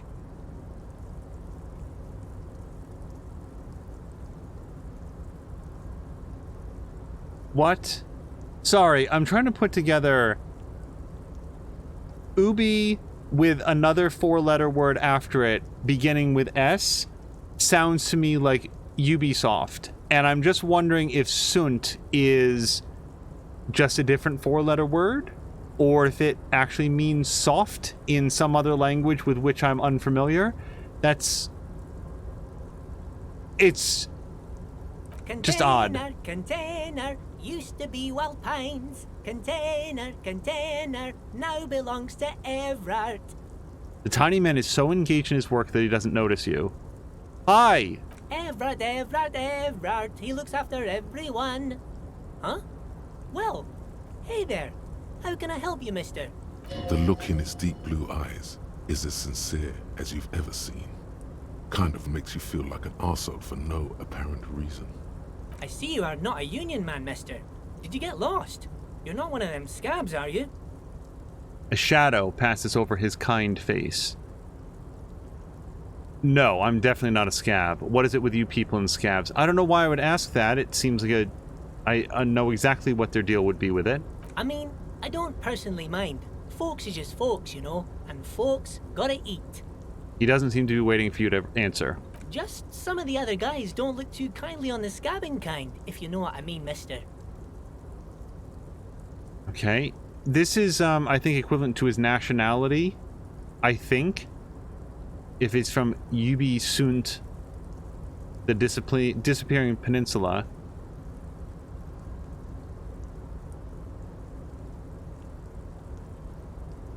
Okay, he seems to really like his containers, so let's ask him about those. Oh, I'm just making some covers for them containers here. Yes, I am. Yes, I am. So it's easier for the crane operators to spot them. He waves at the containers towering behind him, and I'm going to take a 97% roll to say, what's going on here? Or think. No, sorry, I do say that. Look at the mountains of containers rising behind him. Everything is so pretty and red. You and Leo look like brothers as you glance around with similar childlike wonder. I'm gonna... So for anybody that missed that, the only way I could fail was Snake Eyes. And that's what I rolled. Red is so much prettier than drab old green. Is he gonna take that offensive? He's wearing green, isn't he? Keep the amazement to yourself. The old man whistles and hums a jaunty tune to himself. 97%. 97%. That's what I can't even pass that.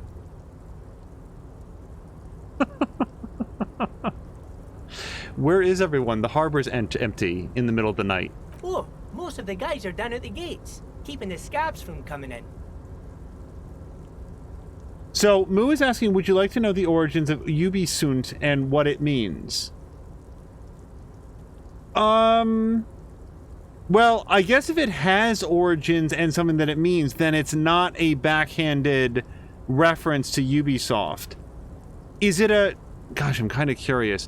Moo, is this a real-world thing, or is it something pertinent to the game? Because if it's pertinent to the game, then I want to hold off until it's done, because it might be one of those things that I either would discover, or, like either I am going to discover, or just failed to discover at a 97% roll.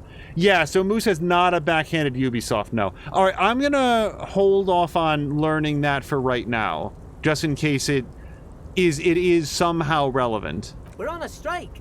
The whole union is. You don't have to work when you're on strike. Ha! We haven't worked for 2 months now. Oh no, Moo is saying it's a Latin phrase. All right, lay it on me then. Yeah, no, me and Latin. What do I know about Latin? Yeah, no, if it's a real world thing, I'm curious. Now the case keeping the scabs from getting in. We're on strike. The whole union is. You don't have to work when you're on strike. We haven't worked in 2 months now.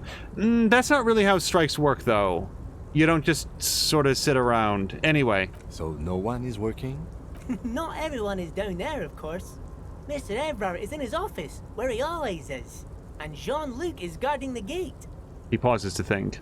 But Titus and his boys got into some drunken trouble and Evrard sent them on a nice vacation. For a week or so. He stops, but seems eager to tell you more. What kind of trouble did they get into? I mean, I know all about it, but... Oh, I'm not really supposed to talk about that. That's union business. He smiles and leans closer. Him and his boys stirred up something in town. Probably drank too much and got into a fight or something. I heard Mr. Everett telling them to take some time off. Don't go all bad cop on this simple, friendly fellow. Well, none of these seem really bad copy. What did they actually do? I guess the boys got a bit too rowdy and had to let out some steam. I don't really know the details. That's just how boys are, you know. I haven't been in a fight since I was in middle school. Easy, Leo. Let's keep this under hard ease. Kim looks to me for assistance. Look at him. It's not going to be anything useful anyway. Don't fight it. Better to go with the flow. I'm gonna trust rhetoric. I put a lot of points into rhetoric, so okay, Leo, let's hear about this fight you got into. I remember I was the runt of the class. The bigger boys always used to pick on me. You see, I had a bit of a temper back in the day. Flew off the handle like nobody's business. But Mr. Everett and his brother always came to help. Once they beat old Noel Becker so bad he needed stitches on his head. Noel never started another fight with anyone after this. Mr. Everard and Mr. Edgar are real nice guys, mister. You should go talk to Mr. Everard. I'm sure you'll be good friends. He's friends with everyone around here. You're never getting anything useful out of him. It's good enough you found out Everard has a brother called Edgar, and he helped Leo. Also, so, here's the information. Moo is saying, quote, a number of medieval European poems begin with this Latin phrase meaning, where are they? By posing a series of questions about the fate of the strong, beautiful, or virtuous, these poems meditate on the transitory nature of life and the inevitability of death. Ubi sunt is a rhetorical question taken from the Latin ubi sunt. I'm going to fail at this pronunciation. No, I'm going to sound like a big fool if I try to pronounce this. Meaning, where are those who were before us? And also, Elf Planetour is saying, Romani ite domum, which is probably another Latin phrase. Yeah. Regrettably, my father was pretty well versed in Latin and had taken many, many classes, so I was exposed to some Latin as the root of so many of our modern languages, but never studied Latin myself. Do you work here? Guy who obviously works here? Yes, yes. Everybody needs a job, and this is mine. I'm Leonard, by the way. Leonard Bellick. But everyone calls me Leo.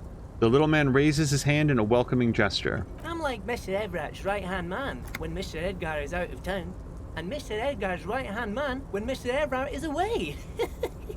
Actually, Miss Beaufort is the right-hand man, but she's a lady. Do we know Ruby's last name? Is it Beaufort? Who is this, Miss Beaufort? The lieutenant looks up at Leo. A real pretty lady with a skin like those douce sucre candy bars my missus likes so much. Them are real nice to suckle on once the dinner is done and me and the missus sit down beside the radio. But I can't listen to the radio all the time. There's so much to do around here and I'm always busy keeping things running here. Yes I am, yes I am. I like that this voice actor's direction was basically just like Lucky the Leprechaun. Stay on this Miss Beaufort topic. Yeah, let's hear more about Miss Beaufort. Oh, Lizzie, she is a real sharp tool. Mr. Everett put her through some fancy school and everything. east of the river. 4 years she was gone, and when she came back, she was all fancy and lawyerly. Oh, she's the lawyer. Okay. He respects that word. That's obvious. But she's a real nice girl. Grew up in this here neighborhood. Knows everybody and gets along with everyone. Real pillar of the community one day, I'm sure. I don't think we ever heard her last name before. For a fraction of a second, there's sadness in his eyes. If me missus and me was to have a child, I'd be real happy if she turned out like her. But she can't have kids. Dr. Lemaitre said so, and she knows about such things. Been a doctor for almost 50 years she has. He sighs and falls silent, watching you meekly with his blue eyes. Law school? Could she be talking about the union fixer, aka the gardener? Yeah. Looks like it. I'm not sure what a fixer is, but she is a real nice girl. Smart as a whip, too. Centrifugal Force, thank you so much for the resubscription. I really appreciate it very much. And I gotta say, as just to like double down on our last visit, you've really made me want to dive back into Anno 1800. I think that during some of the vacation days, there might be a nice long stream of that again. Telling the gardener you know her name might throw her off. Perhaps something to consider later. Okay. I don't know if I'll ever see her again, but sure, I'll keep that in mind.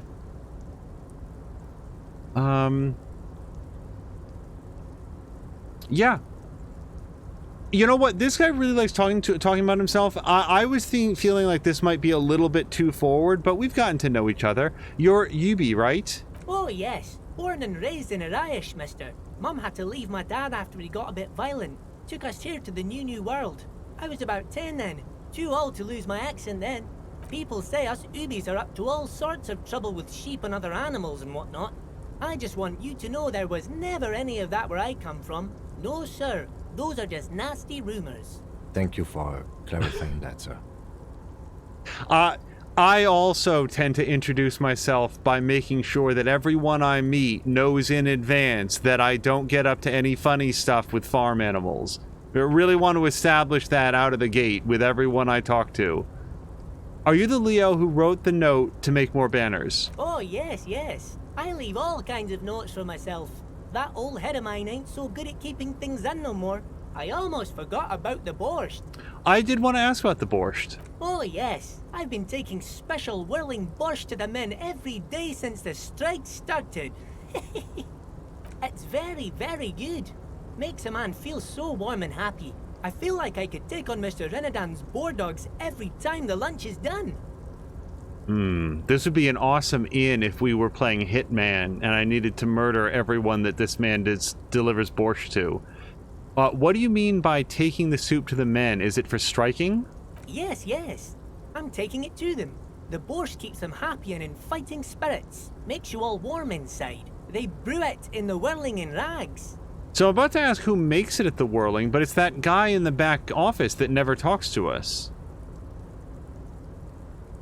Oh, the whirling's cook. He makes it. Them is always talking with Mr. Manana in that weird language and laughing together. He doesn't speak what we speak. He's from Grad. Force is saying, guys, I'm not into bestiality. Good. Let's just, let's just everybody go down the list just to confirm.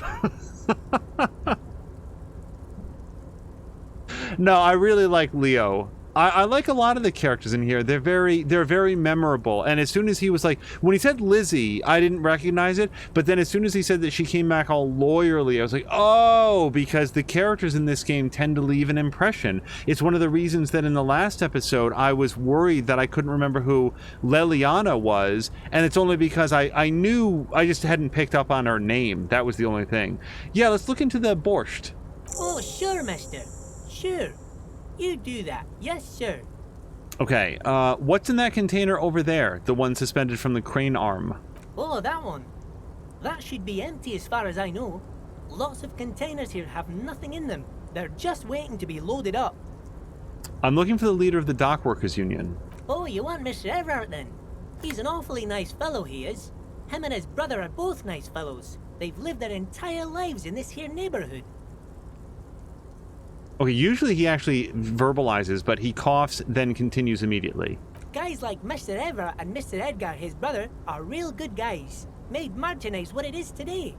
Mr. Everett and Mr. Edgar and I went to the same school we did when we were boys. Easy now, Leo. I just want to know where I can find the man. Oh, Mr. Everett is usually in his office, of course. But you gotta be quick if you want to see him. He leaves around 10 p.m. No, don't we all? So that's 20 minutes left.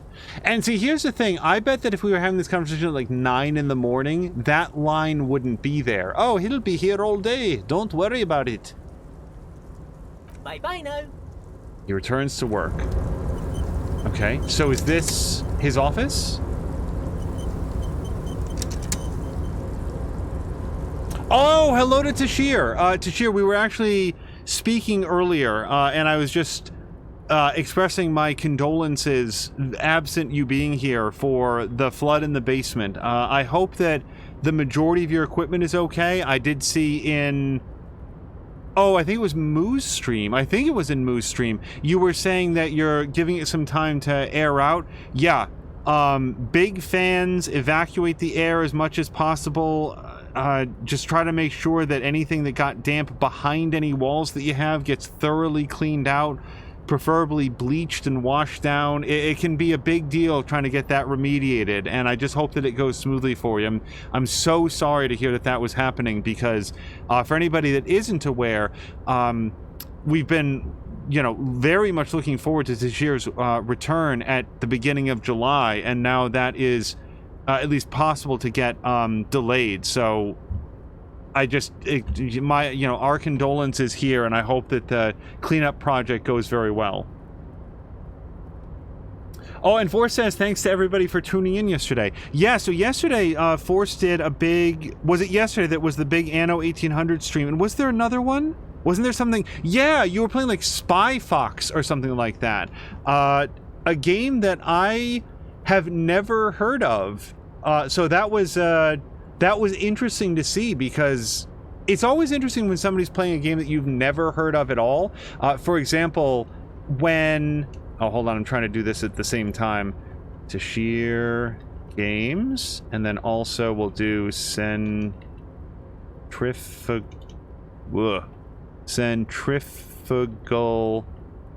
Force. Ah! I got most of it and then botched the Force. Let me try that one more time. Sorry, everybody, for the delay.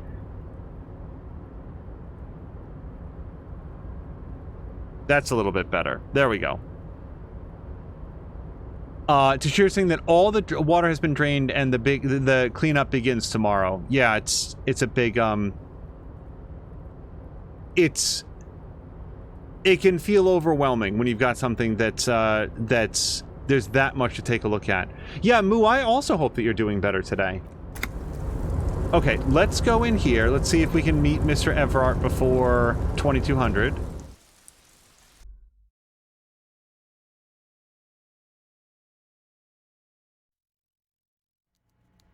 But it's just like when Patikin was playing what was it called? Broken Sword? It's like, I've never even heard of that franchise, but he knew it intimately. And same with Spy Fox. The coffee in the giant thermoses is still lukewarm. A staircase made of pallets leading up. This is not a fishing rod, is it? It's... I don't know what that means. Taxidermy fish that tells time. And that appears to be everything in the room. So I think this is going to be a very impactful conversation. So we're going to hit save here real quick. And do a real save. Moo is confirming that she's feeling fine, and Mia complained it had been a while since the last kitten pics. Oh, Mia, believe me, kitten pics are always welcome.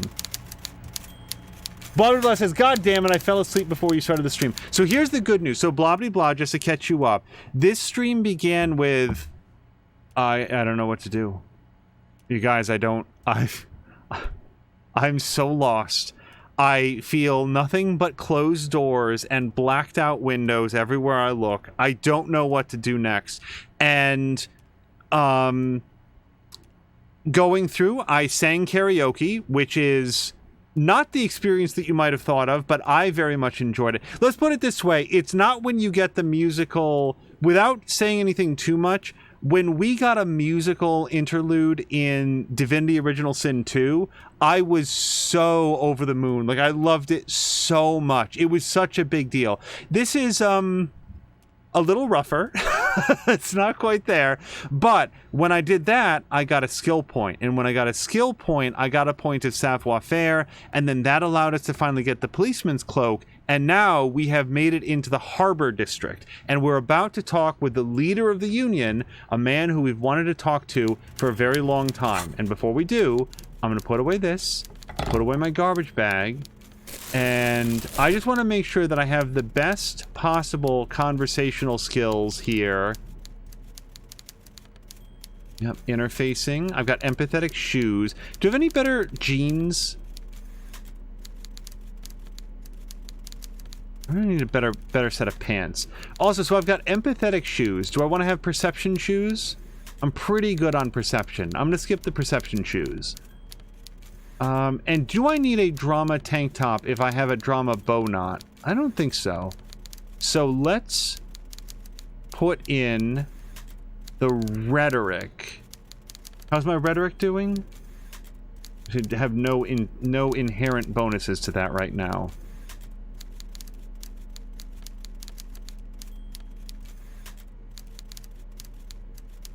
I don't think I need to interface with anything. I'm going to put on these gloves.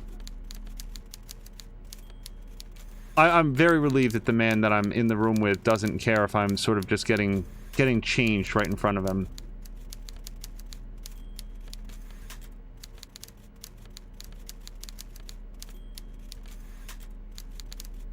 Okay, and I'm going to put on these jeans.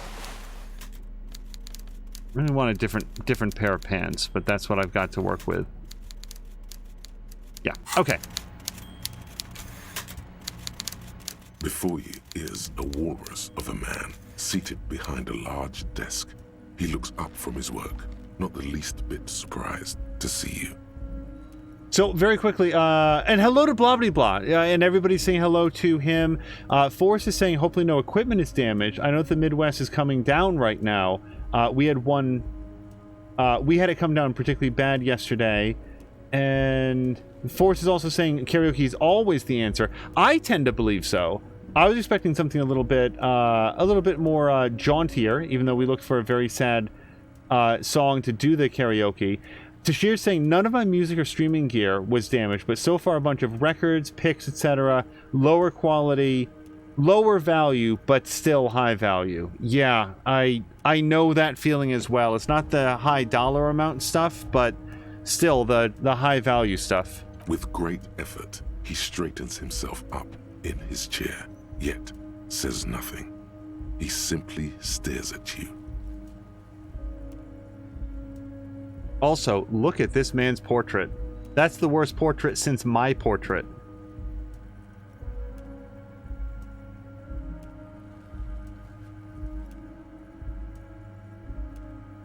Let's make some conversation first. Are you in charge of the dock workers? Welcome, Mr. Dubois, Mr. Kitsuragi. It's good of you two to stop by. Please, have a seat. He gestures to a tiny chair opposite his giant desk. I'm Everard Clare, head of the Debarders Union here in Martinez.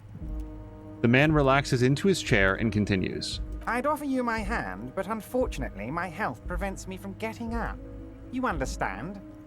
I gotta say, this is not the voice that I envisioned for this man. This sounds more like that one gremlin in the new batch who took the brain juice. And he's not actually Tony Randall, but he's got that sort of like debonair flavor to him. He looks extremely comfortable. The tiny folding chair, on the other hand, looks like a torture device. You go ahead, detective. Thank you, Kim. I really want to sit down in this tiny little folding chair. Whatever he has in store for you, it can't be good, he thinks. I'll do my best. I'm going to stand, thanks. Please, Mr. Dubois, let us converse in a civilized manner, as equals. Take a seat. I insist. He's trying to throw you off your game, thinking you don't know your name. But you do, so the joke's on him. ha ha. First you can call me Harry, because that's my name. Excellent, Harry. Of course, that's your name. What else could it be? Now, please, have a seat. So, again, I'm just taking note of the fact that that dialogue option clearly wouldn't have existed if I'd arrived here much earlier, which, frankly, I was feeling self-conscious about not having gotten in here on basically Tuesday. So, hey, that works out. He's playing it cool, but he knows his ploy didn't work. I don't sit. Actually, I haven't sat at any point in the whole game. It's kind of my thing. Very well, Mr. Dubois. I respect a man with strong convictions. I'm gonna skip that dialogue. I, too, have convictions. One of which is that I will not engage with any man who won't face me at eye level. This says Tony Randall. That's a name I haven't heard in years. Yeah, not since he was a gremlin, I think. Should you find yourself more amenable in the future, I'd gladly resume our conversation. But until then, I'm afraid I must ask you to leave. He turns back to his typewriter. You're no Titan affiliation, buddy. He's got you in a fork. Sit down or leave. Oh, man. Okay, just have a seat. Excellent, Mr. Dubois. I can see that you're a reasonable man, and reasonable men can be of great use to one another. He gives you a sly wink. I can complain about the chair. These are not dialogue options. I'm gonna remain serious. So tell me, how can the head of the Debarders Union help a representative of the Revachol Citizens Militia today? What happened? Wait, what? Oh, it's the chair. Shit. The chair you're sitting on has got to be the most uncomfortable chair in the world. It's violating your backside. Oh, by the way, I heard you got a rather rude reception from a certain Lawrence Gart. Some people have no manners, it pains me to say. So, is his whole ploy gonna be sit me in the chair until I run out of health items and then I die of chair pain? This should take care of that nonsense. He points to a giant novelty check on his desk. It's absolutely comically huge. It should be sufficient to cover your expenses for a few days and patch over your differences with a cafeteria manager. Go ahead, take it. He points at it again. Wow, that's 25 real. That's good money. You need it. Actually, the interesting thing is that I don't. Yes, but you owe him for it. I'm not taking the check. I am going to ask him if he knows Gart. I'm worried that I'm going to run out of health items. Yes, I know Lawrence. He's a real character. No union man in him. A real piece of work, that boy is. With a grin, he points to the checker game. It's like you're on a game show. At least don't thank him for it. I'm not going to take it at all. Also, so Forrest is asking Brian, how was your Saturday and what's the news in the car? Yeah, and I like Brian did address this earlier, and I don't think that I read it out. It sounds like it's going to be a bit while he gets his finances ready, so it might be a while before he's able to pick up the car, which is very disappointing. But hopefully there's a good timetable on it. Brian, do you have a sense on when things might be able to proceed? I am not going to tell this guy to shove it up his ass. I don't see any reason to be rude to him yet. Keep it, I'm good. Okay. I respect a man with principles. No handouts, then. He crosses his arms on his midsection and sinks further into his chair. Now, I'd like to set your mind at ease about one other matter. Your lost gun. Let me assure you, Union people are on it as we speak. I've got my best hounds looking for that lost gun. His slug-like lips move, but all you hear is an echo. Lost gun, lost gun, lost gun. The world is swallowed by a black hole of fear. Only 2 words escape its gravitational pull. Lost and gun. When he said, "Don't worry," he actually meant, be very worried. So, I feel like I'm communicating from a position of weakness to ask him, how do you know about my lost gun?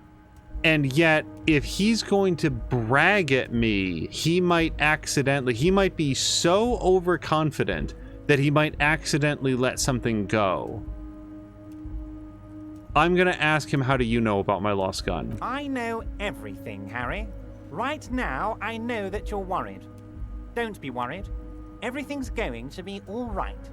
It's not like you left it loaded. You didn't lose a loaded gun. Local children aren't out there playing with it right now, pointing it into their own mouths. It's in a safe place. I just know it. I have a feeling everything's going to be all right. So I don't think I should roll on composure. That doesn't look like it's going to do me very well. Brian is saying around August he should have something ready. Well, that gives a clear timetable. I'm glad that there's a good option for it. Kim? Officer, we will deal with this later. We don't need Mr. Clare's help with this. I wouldn't be so sure about that. Oh no, I have to roll on it. Well, if I can fail a 97% check, surely I can succeed on a... God, you're sweating. Your knee is jerking. You're about to cry, aren't you? You're about to cry because you lost your gun and those children are gonna shoot themselves with it. I gotta say, the only two children that I've met... No, that's not true. I met some cute kids down in the western reaches. I was thinking of Kuno and Kunes. If they... No, we need to get that back. So what? Men can cry too? You want to cry? God, you're weak. Whatever you do, don't cry. You'll think you're disgusting. Mr. Dubois, you don't look so good. Force is voting to charge this man and beat him to death. I bet I could get one over on him too. I don't think my character will do it though. Toss the coffee in his face. Mr. Dubois! Mr. Dubois! Harry! The large man snaps his fingers, but to no effect. You're in some stupor. Oh, crap. I'm having a complete breakdown right now. I don't want to slide down in the chair. That's not going to be good for anybody. There are no Harrys. Let your mind go to a safe place. Mr. Dubois, are you okay? Can I get you a glass of water or something? Are you having some kind of medical emergency?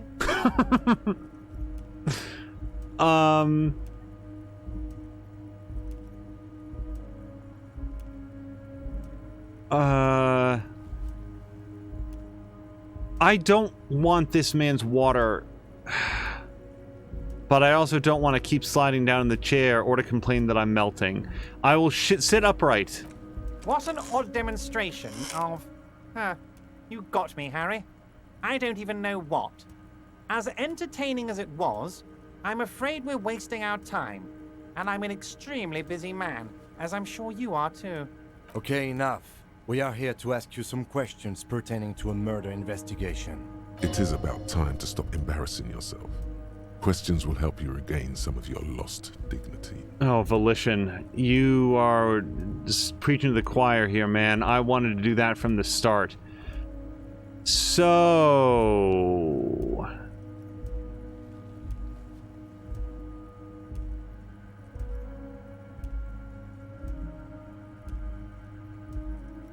Wow, we have a lot to talk to this man about. But I'm gonna go straight to the top story. Am I? I'm looking into your shady brew. What is this shady brew? Oh, the borscht. Right. Okay, I'll tell you what, I'm going to start at the top, actually. I'm told the Union is involved in the local drug trade. What? Harry, how could you say that to me? You know I appreciate a joke as much as any jolly fat guy, but I can't take slander. Are you actually investigating this? The reaction appears to be sincere, but it's impossible to tell with this guy, honestly. Yeah. You've hurt me, Harry. Me, a friend. But you know what? He perks up. I trust you, like I trust all my friends. And I know you'll never talk to me about this again, because you don't want to wound me. So do what you want, and let's change the subject. He's hiding his real reaction beneath courtesy.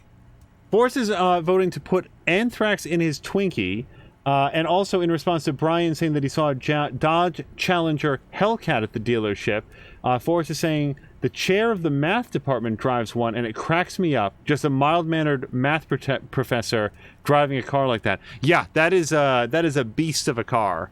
Oh, I was about to make a reference, but people might not have seen it, so I don't want to spoil anything. Thank you for your understanding. We will continue to do what we must. You too, Lieutenant. You know, I like you, but you never were my favorite. I'm a Harry guy. I'm Team Harry. None taken. Did we have anything else to do here, Harry? Well, I finished investigating the local drug trade. Ah, yes. Your side investigation. Thank you. You've got some spirit clearing up phony drug accusations alongside this murder. I'll talk to the mayor and see if I can get you the key to the city, Harry. Now let's talk real business. Actually, Rivershell doesn't have a mayor. He refuses to discuss it further. It's probably just a small nuisance to him. Not even a speck of anger in his voice. That's that then. All right. So here's the thing. I actually do need his help with something. I didn't want the water and I didn't want the check and I don't want his anthrax Twinkie, but I do need help getting a dead body down from a tree. I might as well... I don't get the sense that I'm going to be very good at verbally jousting with this guy, but I do want to ask probably most of these things. Aren't you going to ask me how I got in? Harry, honestly, I'm just relieved you didn't get a hernia. A man your age...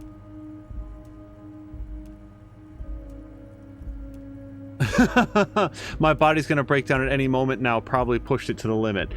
I'm going to say the most false thing that I can think of. I, too, am surprised by the resilience and athleticism of this tool I've been provided with. Yes, yes, Harry. You are obviously in peak physical condition, and I salute both your initiative and your physical prowess. Very impressive, Harry. Very impressive. Anyway, I assure you, I am a very well-informed man. Information reaches me before I even get the chance to request it. Sure, let's ask him how he knows my name. Oh, I know everything about you, Harry. I have a big fat folder on you. Very juicy stuff. And the word on the street is your memory is a bit... hazy. If that's true, maybe I can help you out. Do you a little favor, so to speak. Yeah, I only need the one favor. It might be a good idea to hide your confusion. I mean, see what his game is first. Yeah, my memory is fine. Don't worry about me. So good to hear that, Harry. Apparently, my sources were wrong. Sorry. Hopefully I got the mute button before I sneezed there. However, if you would have a spot of memory trouble, well, let's just say a fat juicy folder could really fill in the blanks. I bet you I could grab that folder away from him before he could get his hands out from behind his head. Words flow like a river of honey from his lips. I guess word has already reached him. No matter. No harm done. It's just a brown folder. You can't make out what's written on it. Are you trying to tell me you've gotten hold of some of our documents? The lieutenant inspects Everard over his spectacles. Mr. Kitsuragi, would you mind? Harry has some questions he needs answers to. Don't just jump to the folder. That's not smart. Shows you're on the edge. Do some probing first.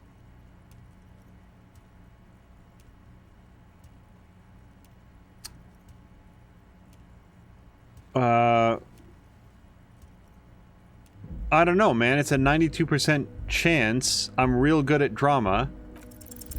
As you look at the folder, Everard covers it with his hand and pets it. He's hiding it from you because it's not a real RCM folder. It's just another one of those brown folders you saw in the file cabinet. That's not an RCM folder. Okay, Harry, you got me. This is from the Census Bureau, not the RCM. Those Census Bureau people are absolutely corrupt. You should do something about them. He got the name from the Census Bureau, and everything else from your actions here in Martinez. Yes, Mr. Kitsuragi from the Census Bureau. Like I said, now I'm actually a very busy man. So is there anything else I can do for you, Harry? That means he doesn't really know anything about you. A pity. The mystery of you will have to remain a mystery for the time being. So the Census Bureau says my name is Harry Dubois? Yes, that's what I said. Try to keep up, okay? Let's move on. So, I want to talk about the hanging before I ask him about helping me get the body down. Oh, of course. That's your main thing here. That's why you're in Martinez. I know everything that goes on around here, and I would love to discuss it with you.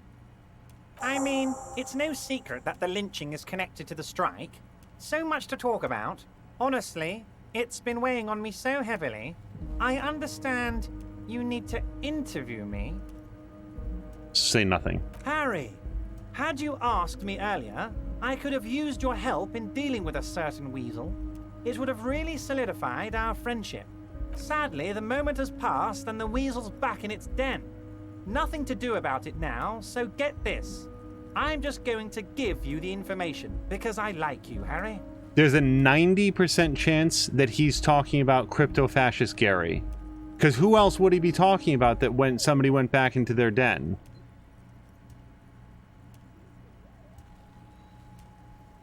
Unless it's Ruby, but I don't think so. I bet it's Gary. God damn it, I wanted to interview Gary. There's probably more to that. Yeah, who is the weasel? The time has passed, Harry. Were you not listening when I just said that? Pay attention, please. Now, do you want to hear about the hanging or not? Wouldn't it be awesome if the weasel was like Lena's husband, cryptozoologist Morel? Like, it's just a completely random person that I never would have expected. Oh, you know who else it might have been? Remember the Sunday friend? Remember the Sunday friend from the dude on the balcony? It could have been that guy. Because he just sort of came and went. That was a very odd conversation with that guy. The weasel thing sounds fun. I wish I could have done that. Yes, that would have been the interesting way to do things. For both of us, really. But you were too slow. But do not despair over this minor hiccup, Harry. I will tell you about the murder. I'm so happy that the game is taking pity on me right now and noting that it's doing so. Yeah, I really had a really fun quest for you. It would have been so great. So much experience points and money too. Also, so much respect from others. Romantic intention, I gotta tell you. But it's all in the rearview mirror, Harry. You just didn't get here in time. Fantastic. Time for men like me and you to figure out who's killed who and why. Real police work is gonna start happening now. I promise you, Harry. This is gonna be good. I've heard about the connection between the lynching and the strike, but I'd like to hear what you know about it. By now, I'm sure you've figured out who the dead man was working for. The bad guys. Wild Pines. Sent to scare us. Another violent measure of the top hats against us flatcaps. I'm listening. Harry, this strike is the culmination of many, many mistakes made by the Wild Pines group. They tried to shut the strike down by sending in armed mercenaries. You mean our victim? A security contractor? Can you imagine that? Workers standing in peaceful protest, united in the spirit of fellowship, and they send hired killers to mow us down with machine gun fire? I'm talking beasts. Hardened killers from proxy wars in Yisut, Semenine, Saramaritsa, you name it, they've done it. Raping, killing, burning villages, killing little children for the Senorita Pineapple Company, Harry. Everything they did there, they brought over here. They want to turn Revachol into a third world slum. Honestly, the only thing they didn't do is kill the village elephant. Okay, my character feels a little stupid to be asking, do you really have a village elephant? Also, Marinda is saying, I love how in this game, you can actually be honest about your circumstances, being completely clueless and lost, and let the people around you take it in stride, notably the lieutenant. Yeah, and I was very, very hesitant to open up to Kim and tell him, no, dude, seriously? Not a thing. I don't remember anything because I felt like it would only lower his opinion. But yeah, Harry's been pretty upfront with people.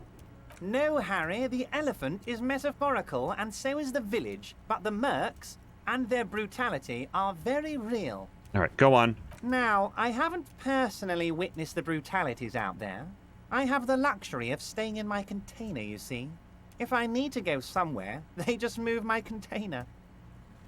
They move the container? Yes, I'm an old man, Harry. My legs aren't what they used to be. They lift my office with that big crane. It's actually very fun. You should try it. Brian is saying that he has to go. Have a good stream and see everybody later. Brian, again, I'm glad that there's a good timetable on the car. Thank you so much for coming by, and hopefully we'll see you on the 6th again and doing a stream real soon, because I miss being able to hang out in your channel. Until then, I hope you have a great weekend. But enough about me and my fun container. The killers the company hired, I think there were 3 of them, all hardened commando types. One of them got downright suicidal, getting drunk, violent, a little rapey. Even their own negotiator couldn't control him. That's your boy, the one who likes hanging out and trees. By negotiator, you mean Joyce? Harry, what you need to realize is, we dock workers are not pushovers. We got grit, Harry. This whole neighborhood does. Push us hard enough and we push back. And when we do, we push to kill. What's interesting is that everything that he's saying here is like, you know, hey, every once in a while we gotta like stand to business, but we know that that's not what happened. So the whole neighborhood is in on it? Potentially, Harry, potentially. We got arm wrestling champions, rowing club people, ex-coal miners, tough guys, all ready to spring into action for their home base. So who exactly did the pushing? There's a militant wing inside the Union. A group of people whose duties don't involve manual labor, but peacekeeping in the neighborhood, making sure everything runs smoothly. That sounds a bit like organized crime. They're like you guys. Idealistic people who want to make sure bad things don't happen. And if they already have, well, punishment must follow. Again, that sounds like organized crime. So these idealists killed our victim? One day Titus Hardy, leader of this peacekeeping faction, comes up to me and says, "Boss, socialist democratic fervor drove us to take it upon ourselves to kill this beast that was burdening the land." He probably worded it differently, but that was the idea. Sure sounded to me like they killed him. I gave them 2 weeks paid leave and told them to lay low to avoid retaliation. Aren't you worried we might arrest them for this? Oh, I'm not at all worried about that. These are not the kind of men who get arrested. They're Martinez boys, tough and gritty. I'd like to see the man who takes them in. Besides, I sent my lawyer girl to look after them. Ooh, find a different moniker than lawyer girl. Uncertainty belies his boasting. In the end, though, he believes it. Or at least, he wants to believe. So I feel like he wants to believe that we're not going to arrest them, but here's the thing, they didn't do it. And we know that. I don't know if he knows that. So he doesn't want to counter with a narrative that exonerates the Union. But why?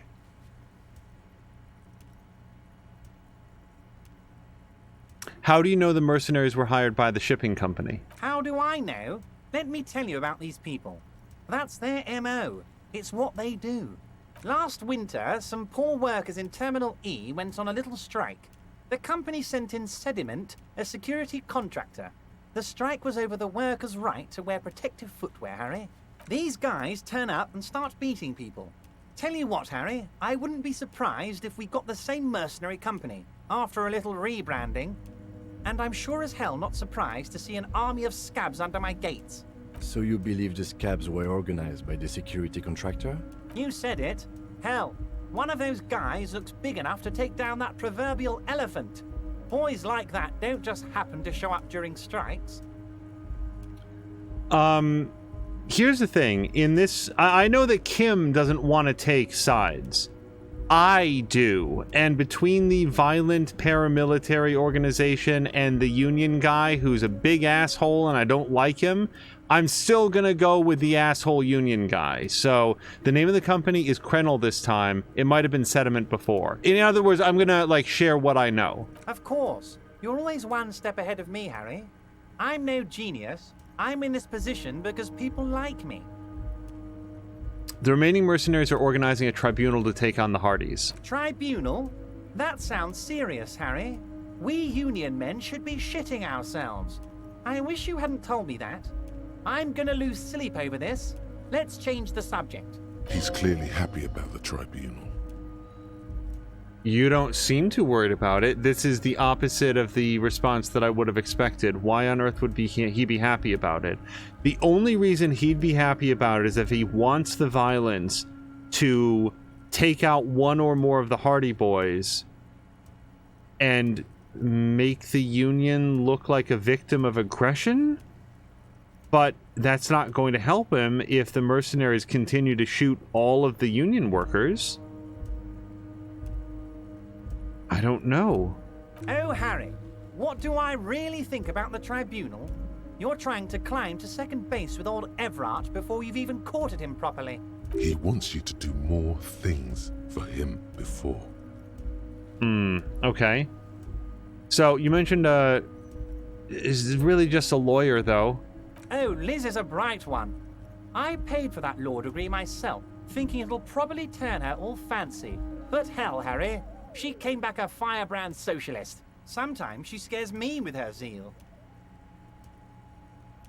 If I was actually in this conversation, it would take... I'd have to do a lot of composure checks to not just mimic him right back in his face. Tell me about Titus Hardy and his crew.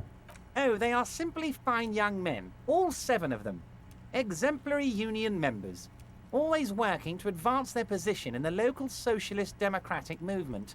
Core members. So it's interesting that he sort of underscores 7. That's right, exactly 7. Not 8. No, there's definitely not 8 Hardy Boys, and they're all boys. There's definitely no Ruby there. Old Theo used to run them, but things really kicked into gear when Titus took the reins and named the group after himself. Gotta love his initiative. Interesting. Who's second in command? They're almost all of them great guys, born leaders. Whatever happened, I'm sure they only had the best interests of Martinez and Revachol in mind. Work with them. Hell, interview them. But don't fight them. They really are just like you. Men who like beer, women, and some order on the streets. That's him allowing the police to ask his men questions. He's betting on them being useless to you. Oh, they're not so useless. Everard, I met the Hardys. Can you ask them to cooperate with me? I don't need them. I've gotten everything I could imaginably get out of them. Good talk. Let's conclude for now. Was it a good talk? I'm not sure we made much headway here. I was hoping we'd bust the case wide open. Heck, I even wanted to tell you what I really want to achieve with the strike. I don't know what happened, Harry. I wanted you to feel like Mr. Martinez. And of course, I also wanted you to find your gun. But it's like I can't completely trust you. Yet. Yet? Yes, Harry. It's like I can't fully trust you if you're not a man of the left. I want to, but I just can't. A man of the left? So you have to be a social democrat. He's been hurt too much in the past by men who aren't social democrats. I'm definitely not a money engineer. I'm more left than you are. Yeah, I'm going to a communist meeting tonight. Yeah. You're saying it, but I don't believe you. You know how it is, company snitches, agent provocateurs everywhere. I'm barricaded in this fortress of mine, and I need to get a message out. Will you help me? And what would this entail? Once again, I require nothing unethical or illegal of you. You just need to get 2 little signatures on this piece of paper, and then mail it to my accountant in La Delta. He pulls out an envelope. Oh. Agreeing to take the contract does not equate to you agreeing to actually help him. Thank you, Logic. Well, let's ask... Well, first, what are the signatures for? I'm glad you asked, Harry. The Union is going to build a modern youth center in Martinez. It will be righteous. We're gonna get those teenagers off drugs and on roller skates. There's a nameless little street on the coast with some old houses around it. Most people have already signed. I just need 2 more signatures to get this mission off the ground, Harry. Oh, this already doesn't sound like something I'm going to be on board with. What'll happen to the current occupants? They are just going to have to deal with the construction noise for 6 months, and then they'll be living like kings. Right next to a fancy new youth center designed by the best architects from Stella Marie. Is he absolutely sure the tenants won't be thrown out in the street? Let's ask that. Am I? Harry, these people, Martinez is the most important thing in my life. I would never let anything bad happen to them. We're gonna build a youth center there. The value of their properties goes up and kids have a place to play in. I'm looking out for these people, not pulling the rug from under them, Harry. I'm looking out for all of Martinez, not just the harbor. He means it. Okay, well, I'm glad empathy weighed in there, because what I was thinking while he was talking there is this guy lied to me about having a dossier with all of my, like, life details in it, and it turned out that he was full of shit. When you start a conversation, negotiation by lying, it doesn't make me inclined to believe the other things that you say. But fortunately, empathy is here to say, no, actually, he means that. Also, Force was asking, does he just wear a diaper? Which I think is a reference to, like, where does this man use the restroom? I'm going to assume it's behind this red curtain and ask him not to pull aside the red curtain to show me one way or the other. Also, blah blah blah is saying, I hate how he's saying your name unnecessarily often. That means he thinks that he has quite a lot of power over you. And yeah, one thing that I'm pulling from this is that either I know more about the murder than he does, or I know more than he thinks I do, and he is continuing on with incorrect and incomplete information, thinking that he can pull one over on me. Because again, for anybody joining us in progress, Titus and his boys, just spoiler alert, okay? Titus and his boys did not commit the murder. Titus and his boys covered up a murder that someone else had done because they were helping out a friend. And I legitimately don't know if this guy knows that. So you mean the fishing village? Yes, the little cul-de-sac on the coast, where all the men have drowned, in either the sea or the bottle. A gloomy place, doesn't have that Union attitude. You're already pretty deep into this. What's a little more? No one can see you here in Martinez. But I don't like kicking people out of their homes. Like, I did not watch the movie Batteries Not Included and think, yeah, Jessica Tandy can go straight to hell. Fuck her and all her old friends. Out on the street. Give it over to the real estate developers. That was not the lesson that I pulled from that movie. Kim, what do you think? It depends. I don't think what we just got from Mr. Clare was very useful. He studies Everart. But, he thinks, it's your call.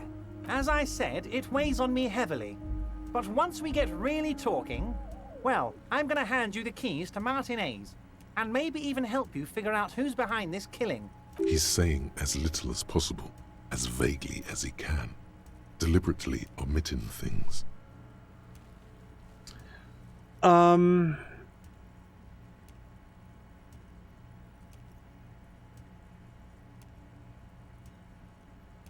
So I'm going to take the task. That doesn't mean that I'm going to do the task. Let me say this. If Logic hadn't spoken up and said, hey, listen, you can take the task, you can agree to take it without agreeing to do it, that's very helpful information. If it wasn't for that, I would tell him straight up, I'm not going to do this. Do I want the experience points? Yes. Do I want money or other piece of information that come with this? Yes, I would like all of those things. But I don't want to chase people out of their homes. I think that's a super shitty thing to do, and I don't have any intention of doing this. However, the fact that we get a chance to look at this, go talk to the people, for all I know, they're going to come back and say, you know, actually, they never came around and asked me anything about this. You know, we don't know. The game has surprised me before with things like that. So I'm going to say if I happen to be there, I'll talk to them about it. You bring joy to my heart, Harry. Such a pleasure to be working with you. He hands you an open white envelope. You need to get signatures from Isabel Sadie and Lillian Carter. The cul-de-sac is right past the pawn shop and across the canal.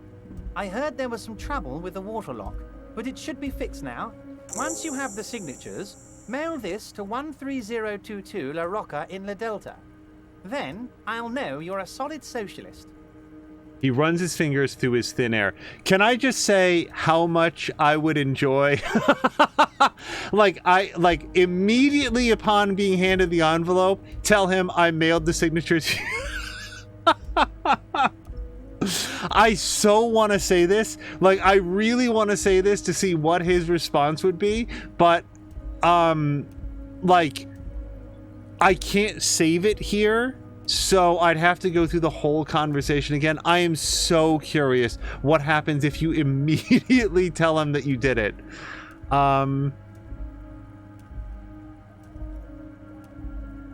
Okay. I definitely want to get the body down from the tree, but let's try to continue to share information in the spirit of good faith. I met Joyce, the company representative.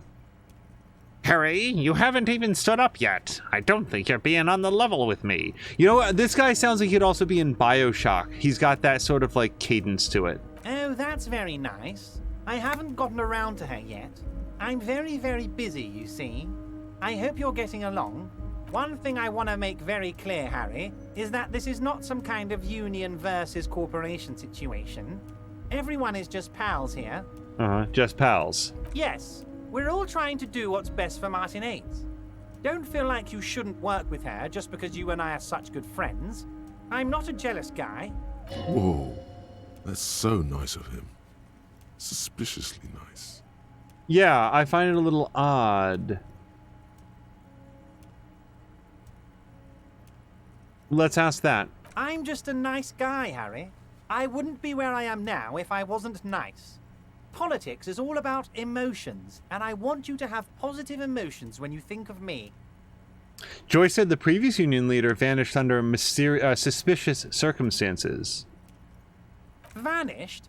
Harry, the woman left her casserole in the oven and couldn't make it here in time for the voting. Oh, did I leave my casserole on? Better go home and check. The election can wait. When she got back, the whole thing was over. Wait, there was no mention of a casserole from Joyce. Yeah, this is new information. Harry, Harry, Harry. Do not fixate on this little matter. Maybe it was a rabbit stew, or a hairdryer, or an iron. The point is, her heart wasn't in it. Mine was. I'd just like to point out the baked-in, sorry for the pun, casserole thing. The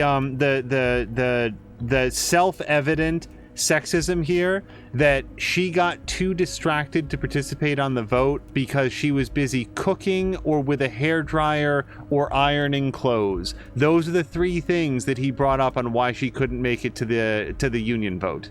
This particular brand of humor he has, it makes for a fine distraction. And it's not that distracting, though. It just sort of makes him out to be a big turd. If it's spilled blood you're looking for, then there certainly isn't any in his expression or demeanor now.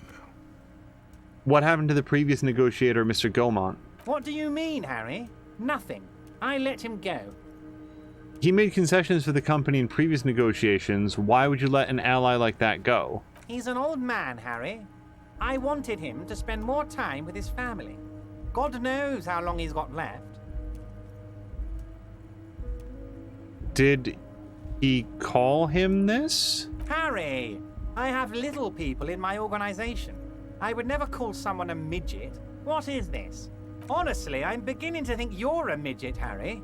I'm only kidding, Harry. You're not a midget. No one is. We're pals. Oh, this has gotten real ugly. Fort says, I think it's sexist of you to assume I wasn't cooking with a clothes iron and a hairdryer, auspicious angel. That's exclusively how I spend my time. Hey, if that's how people want to spend their time, I am all for it. It is this man sort of hand-waving the laziness of his opponent in the most trite ways possible. That's what I'm thinking about. Joyce seems to think the Union is long. So this is the part of the conversation I don't remember. I'm with us all the way up to here. Joyce seems to think the Union is lowballing her. I don't remember the nature of the negotiations enough to remember that point. Yes, yes. Low-balling, of course. This isn't a casino, Harry. Real people, real livelihoods are at stake here. But everything's a casino for those rich types. His expression makes it clear. This is childish and irresponsible behavior. If anything, I think I'd be impressed if Force or anybody else was cooking and using a hair dryer and a clothing iron at the same time. I'm pretty sure, gosh, I feel like it would remind me of Dick Van Dyke in Mary Poppins playing every instrument, be an entire marching band all at the same time. Why haven't you let Joyce in to see you? If she actually wants to see me, she will find a way. Any good negotiator would. And I just don't have anything to discuss with a bad negotiator. It's a fortress. He knows she can't get in here. He doesn't want to see her. It's as simple as that. All right, let's talk about something else. Of course, Harry. Let me just assure you one more time. It's perfectly okay to share anything we discuss here with this Joyce. This is a completely transparent organization. I have no interest in what she is doing, but I myself have nothing to hide. Your business is your business, and I respect your privacy. Just remember, none of this is secret. Boo, he should have said privacy. Tell her about all of it. My brother's picture, my singing swordfish clock. Tell her how overweight I am and how I'm helping you find your lost gun. Tell her about everything. Everett doesn't mind. It is rather interesting to tell people things about each other, isn't it? It was nice telling him about her right now. Did I tell? The only thing I said to him was information about the negotiations. I didn't say anything about Joyce, her political leanings, her yacht, or any of that stuff. I don't know what conceptualization is talking about. So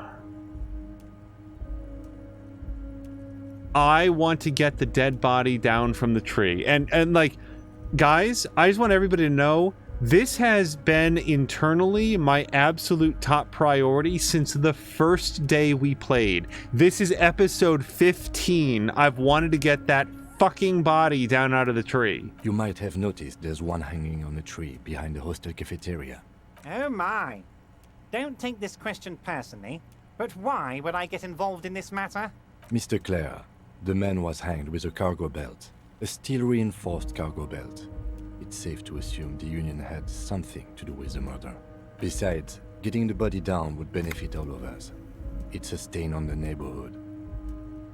Also, I studied the footprints at the crime scene. There were worker boots. I can certainly see how having him up there might start affecting some real estate values. He licks his lips and smiles. But of course, all joking aside, I am going to help you. He picks up the handset of a radio phone to his right, then clicks a button. Jean-Luc, my boy, I'm sending 2 police officers down. They have a dead body in a tree problem they need help with. Namely, they need it to be taken down.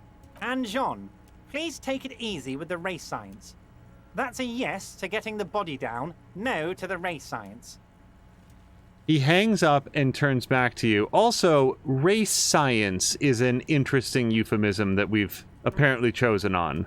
You can find Jean-Luc down at the gates. He's the big impressive one. You know, tattoos, muscles, ethnic looking. Can't miss him. Great guy. Okay.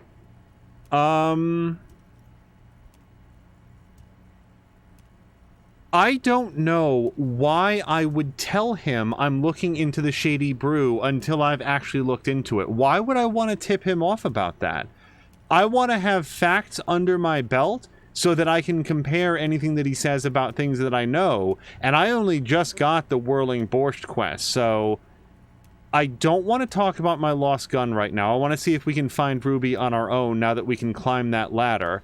I don't think that I have any more details about the murders just yet. So yeah, I think that's everything. Wait. You need this to get in and out through the gate. Thanks. Here, you're one of us now. A real red and white Union man. Take care, Harry. Okay, and with that autosave, we are going to lay down... Yeah, you know what? I'm just going to overwrite that save right there since we just did it.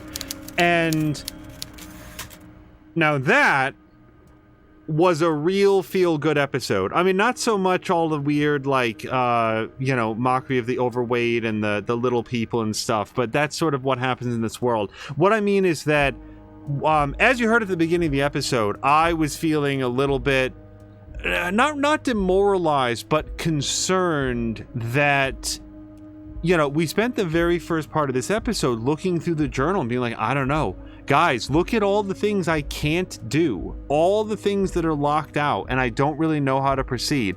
And indeed, I don't know what was going to happen if I had to go to like I mean, we're still going to go to a communist meeting tonight, and I'm still going to see if I can put Kim to bed in time to go talk to What's-Her-Face, but I think it's too late. I think I did this at exactly the wrong time to make that happen. But I mean, we finally got into the harbor district, and there's still the crane that we can interact with, if that still does anything. We're going to finally get the body down out of the tree. That's going to give us an opportunity to try to get the boots off the body. We'll be able to do an autopsy. I'll be able to find out if that blue juice is for the preservative, like I think it is, or if I'm actually supposed to drink it while wearing horrific necktie. Like, we came into this episode with me thinking, like, I have a very short list of things that I feel like I can do, and we're exiting with, I think that we've got a ton of new leads that we're going to be able to follow up on. So that feels really, really good. So I want to thank Elf Planitor for just giving me the piece of information that I haven't drastically misbuilt my character so badly that it's impossible to continue. It was really earnestly concerning me. Like, we were talking about how in episode 1, the pre-built characters don't look like mine, and it made me... Uh-oh, that might be bad. But yeah, until then, we're going to go find somebody fun to raid, and I want to thank Centrifugal Force, Tashir, Brian, Mirinda, Elf Planitor, as previously said. You know what? Let me get in here. It'll be much easier to scroll on this window. And as always, we're going to find somebody fun to raid. Let me just see who else we've had in here. Got Brian to share. Blobbity blah. Yeah, blobbity blah. Just to let you know, if you've mentioned in the past that you go back and watch the episodes in full for anything that you've missed. Outside of like the first 5 minutes, you could probably skip like the first 40 minutes because it was really me like, I don't know what to do. I don't know what to do.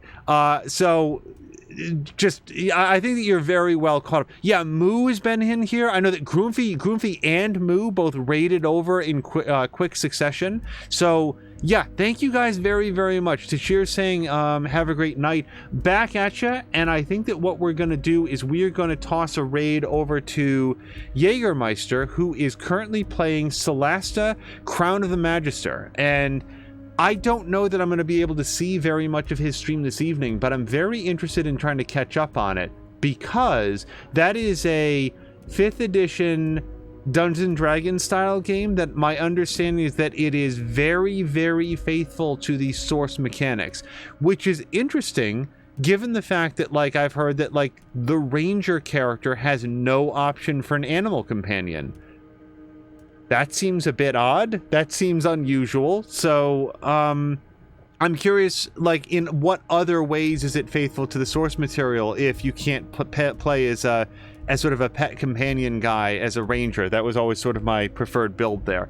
Anyway, we're going to call it here. Thank you guys so much for joining me for episode 15 of Disco Elysium, and pending additional information, I would expect that we will be back on Monday for our next episode of Disco Elysium. Tomorrow, Sunday evening, if everything goes according to plan, we will see you guys for some more of Uncharted 4: A Thief's End. Until next time, you guys, thank you so much, and I hope you have a great night.